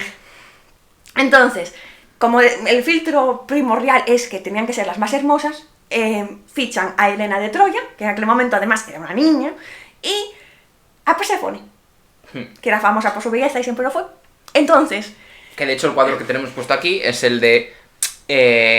la señora que está aquí es Helena de Troya, y estos dos son Pirito y Teseo jugándosela a los dados. Sí, porque al final lo que hacen es elegirlos y se la sortean. Y al final, pues, a Teseo le toca a Helena y la secuestran. Helena se pasa secuestrada mucho tiempo. O sea, que va entrenando para su adultez, ¿sabes? Entonces, la secuestran, pero les termina saliendo mal porque los hermanos de Helena, que eran los Dioscuros, que eran Castor y Pólux, pues la terminan rescatando. Entonces, deciden ir a por el objetivo de Pirito, que es nada más y nada menos que Perséfone, como ya he dicho. Bajan al inframundo también para secuestrarla, porque no saben hacer otra cosa que secuestrar, se ve. Entonces, Hades, como persona clásica que es, les recibe con un banquete ahí súper cordial, en plan de, sí, venís aquí a secuestrar a mi mujer, pero yo estoy chill. Y cuando ellos están allí ya entrando en el mood, resulta que se quedan atrapados en la silla, encadenados, y que no pueden salir de aquí, y por lo tanto están condenados a quedarse en el inframundo para siempre. Atados a una silla. Atados a una silla, escuchando los chistes malos de Hades, perdón. Entonces, ahora vengo a jorobar un poco el ambiente porque os voy a dar un spoiler, que es que Heracles, en la misión del inframundo en la que va, la que hablamos antes, la de Cerbero, pues resulta que de paso que va a pillar a Cerbero intenta liberar a ambos. A Teseo sí que lo libera, pero cuando intenta hacer lo mismo con Pirito, como fue el que estaba interesado en Perséfone como pareja, pues intenta darle la mano y la tierra se echa a temblar y todo parece que se va a caer y se lo tiene que dejar allí. Y dice, y te quedas pringado. Sí, que se joda. Esto no me da buena espina y yo aquí no me quedo por tu puta culpa, gilipollas. Es que además Teseo es el mismo del laberinto del Minotauro y de Ariadna, que fue el que dejó tirado a Ariadna. Es que Teseo es un mierda también. O sea, vaya dos. O sea, ser un mierdas dentro del contexto de ser un tío en un mito griego, hostia, es como lo de... Es como lo de los dioses, hay que estar bastante mal. O sea, era Teseo, ¿no? Sí. Porque Perseo era el de Medusa. Bueno, yo me lío, muchos seos, como decía... Ay, el sátiro, ¿cómo era?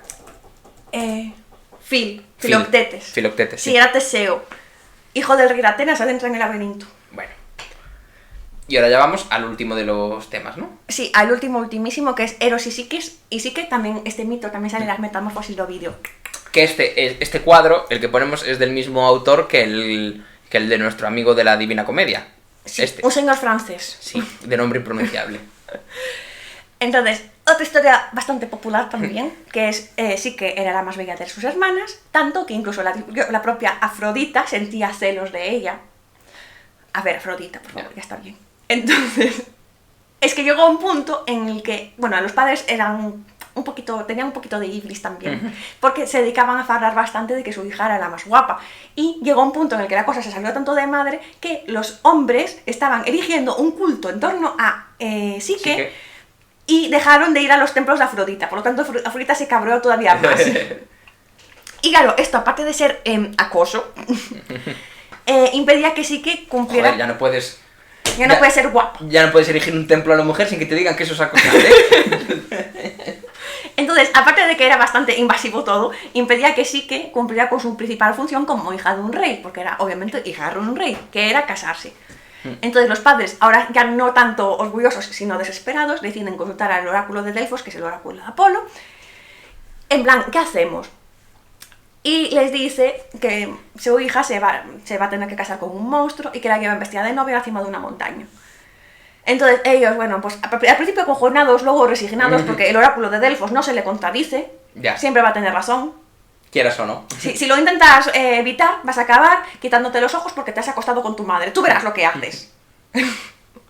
Pues llevan a su hija al monte, básicamente, y cuando llega ahí la chica toda engalanada para casarse, es levantada por una brisa y conducida a un hermoso palacio. De repente estamos aquí en un anuncio de perfumes, sí lo digo. O de compresas. O de compresas. Entonces, se pasa el día sola, aunque bien atendida, y por la noche acude su esposo en medio de la oscuridad. Y estos encuentros se van sucediendo, y ella se acaba enamorando y le acaba cogiendo cariño, a pesar de que en ningún momento ve su cara. Entonces, aquí hay como dos versiones. La versión en la que ella le pide a su pareja, en una de esas noches, que por favor quiere ir a ver a sus hermanas, y otra versión en la que ella misma ve a sus hermanas llorando su ausencia y decide presentarse ante ellas, elegir la que os guste. El resultado es el mismo, porque ven lo feliz que es y lo bien mantenida que está, y le dicen, pero no conoces a tu marido. Tu marido es muy sospechoso, entonces tiene que ser un monstruo, como decía el oráculo de Delfos, y por lo tanto, ya ahora que estás embarazada, porque en efecto estaba embarazada, está esperando a que ese niño madure lo suficiente en tu vientre para comeros a ti y al niño. Sí. Exacto. Y esa misma noche le comen tanto la cabeza que sí que enciende una lámpara para destapar la identidad de su marido, que estaba durmiendo, y ve que es Eros, obviamente, que es un chico requete guapo, bien parecido, con un arco y unas flechas, todo hermoso. Hay una parte del mito que dice que en ese momento se clavó una de las flechas sin querer y por lo tanto ya se enamoró de Eros para siempre, como si ya no estuviera ya loquísima, pero bueno. Y se acerca tanto a él y la acosa un poquito tanto que le cae una gota de aceite hirviendo de la lámpara. Y eso despierta a Eros, como no, quiero decir, lógicamente. Y Eros pone pies en polvorosa y la abandona. Y se siente indignado, y se siente traicionado, y se siente invadido. Porque no ha respetado los términos y condiciones de nuestro matrimonio. Entonces, sí que destrozada por la ausencia de su pareja y por saber que probablemente no va a volver, le ruega a Afrodita, que es la madre de Eros, que por favor su hijo la perdone, pero la diosa está muy crispada con ella, aparte de por el tema de intentar usurpar su puesto como diosa de la belleza, por el hecho de que se ve que Eros realmente entró en una depresión de caballo y estaba escuchando My Chemical Romance en su cuarto. En una esquina. Mientras, en plan de... me siento por una gotita de aceite. No por eso, sino porque rompió los términos, pero digo, por una gotita de aceite lo que se monta. En plan de, me siento ultrajado. Entonces, sí. Entonces Afrodita dice, vale, pues te mando a hacer 4 trabajos imposibles para una mortal. Y uno de ellos, que es el que nos trae hoy aquí con este tema de la catábasis, es bajar al inframundo con una caja negra y pedirle un poco de belleza a Perséfone. Que sí, que se ve que es algo que se podía hacer, porque se ve que la propia sí que se quedó en plan de... Pero ¿cómo pongo belleza en una caja? ¿Cómo pongo belleza? Claro, y tú díselo y te la pone, no te Sí, preocupes. porque se ve que es algo que en el inframundo se pueden hacer estas cosas, ya está. Entonces, sí que, claro, dice, mira, soy una mortal, ¿cómo bajo al inframundo? Vale, voy a usar la vía rápida, guapa. Y se subió a una torre y pensaba en tirarse hasta que una voz le dio varios tips. Primero le indicó por dónde se entraba al inframundo, luego le dijo que podía apaciguar a Cerbero con un pastel de cebada y también le dijo cómo pasar, cómo subirse a la barca de Caronte y que la llevara, que es dándole una moneda de plata, que es un óvulo. Entonces, cuando llega por fin ante Perséfone y Hades, Perséfone se termina apiadando de ella y le da la dichosa cajita, bueno, le rellena la dichosa cajita. Pero es tan tonta que cuando por fin sale del inframundo, o sea, se hace su anábasis, decide abrirla, y ahí es cuando lo relaciono mucho con el concepto del ibris. Primero, hay 2 ibris, de hecho, se podría considerar, aunque están muy relacionados entre sí también, porque es la curiosidad realmente. Sí. Entonces, la curiosidad es cuando De ver a su marido. de ver a su marido, lo cual es lógico, pero bueno. Y luego esto que es un poco de curiosidad y de vanidad también. Entonces, por eso lo puse en esta categoría. Entonces, ella lo abre pensando, vale, aquí hay belleza. De la más guapa, de la Perséfone. Entonces, si abro esto y me cojo la belleza, más guapa. Eros me querrá más. Y realmente no había belleza.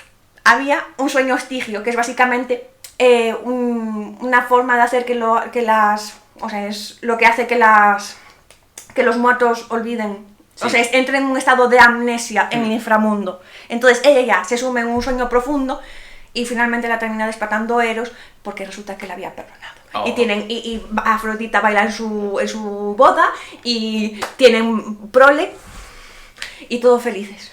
Para siempre. Sí. Bueno, pues... Uy, ¿qué he hecho? Pues... Mira qué cuadro más bonito. A mí me recuerda a portada de novela rosa. Ya, que es un poco de ese palo. Pues hasta aquí el capítulo de hoy. Ya, joder, nos ha quedado relativamente compacto, a pesar de que hemos tocado muchos temas, lo cual está... Sí, se agradece, está bastante bien. Entonces, antes de acabar, os recordamos que emitimos cada semana, cada sábado por la noche. A pesar de que la próxima semana lo confirmaremos por Twitter, pero seguramente no podamos emitir otra vez. Llevamos una época en la que más que emitir unas cada semana, emitimos quincenalmente. Pero bueno, sí, la idea es que sea cada semana. Nos podéis encontrar en el propio Twitch cada sábado y luego también subimos todo en YouTube un tiempo después. Normalmente es una semana después, pero bueno, a veces un poco antes y tal. En cualquier caso están todos los vídeos en YouTube. Y nos podéis escuchar, porque esto lo podéis escuchar sin... Vale, no estarán las imágenes, pero están también ahí. Y nos podéis escuchar en Spotify, en Evox... Y creo que ya está, que son los sitios donde nos Bueno, no podéis sé si en escuchar. Apple Music... En Apple Music creo que no estamos todavía, pero bueno. En cualquier caso, que nos animamos a que nos sigáis ahí. Muchas gracias a los que habéis estado hoy, muchas gracias a Imaginavid por seguirnos. ¡Ey! Muchas gracias por seguirnos, te iba a dar las gracias por estar en el chat, pero muchas gracias por seguirnos también aquí. Y eso, si nos acabas de conocer hoy, pues te animamos a que en YouTube tienes el resto de capítulos por si quieres escuchar a algún otro. Y si no, pues en 2 semanas estaremos aquí. Nuestra idea es en 2 semanas hablar de Turning Red, la película esta de Pixar que se acaba de estrenar hace nada y que ha habido bastante revuelo por distintos motivos. Y nada, a nosotros nos ha gustado bastante y queremos comentar un poco. Además puede ser la oportunidad por fin de hablar de Sailor Moon. De Sailor Moon. Sí, se inspiró bastante en Sailor Moon, la creadora. Pero si ya hemos hablado de Sailor Moon. Ah, sí. se me olvidan ya, después de 50 programas ya me pierdo. De volver a hablar de Sailor Moon, o sea, era lo que quería decir. Y eso, muchas gracias a los que habéis estado aquí, muchas gracias si nos estáis escuchando en el futuro en el resto de plataformas. Y eso, nos vemos en un par de semanas. Ya digo, el Turner Red es en principio el tema para dentro de 2 semanas. Después haremos por fin la siguiente entrega del club de lectura, seguramente con un mago en Terramar, de la saga de Terramar. Y luego a partir de ahí ya, por ahora creo que no hay más planes, pero bueno, ya llegaremos, que tenemos más temas guardados. Pues, y eso, muchas gracias y buenas noches. Nos vemos esta vez no en 1 semana, sino en 2. Venga. Chao. Chao, chao, chao.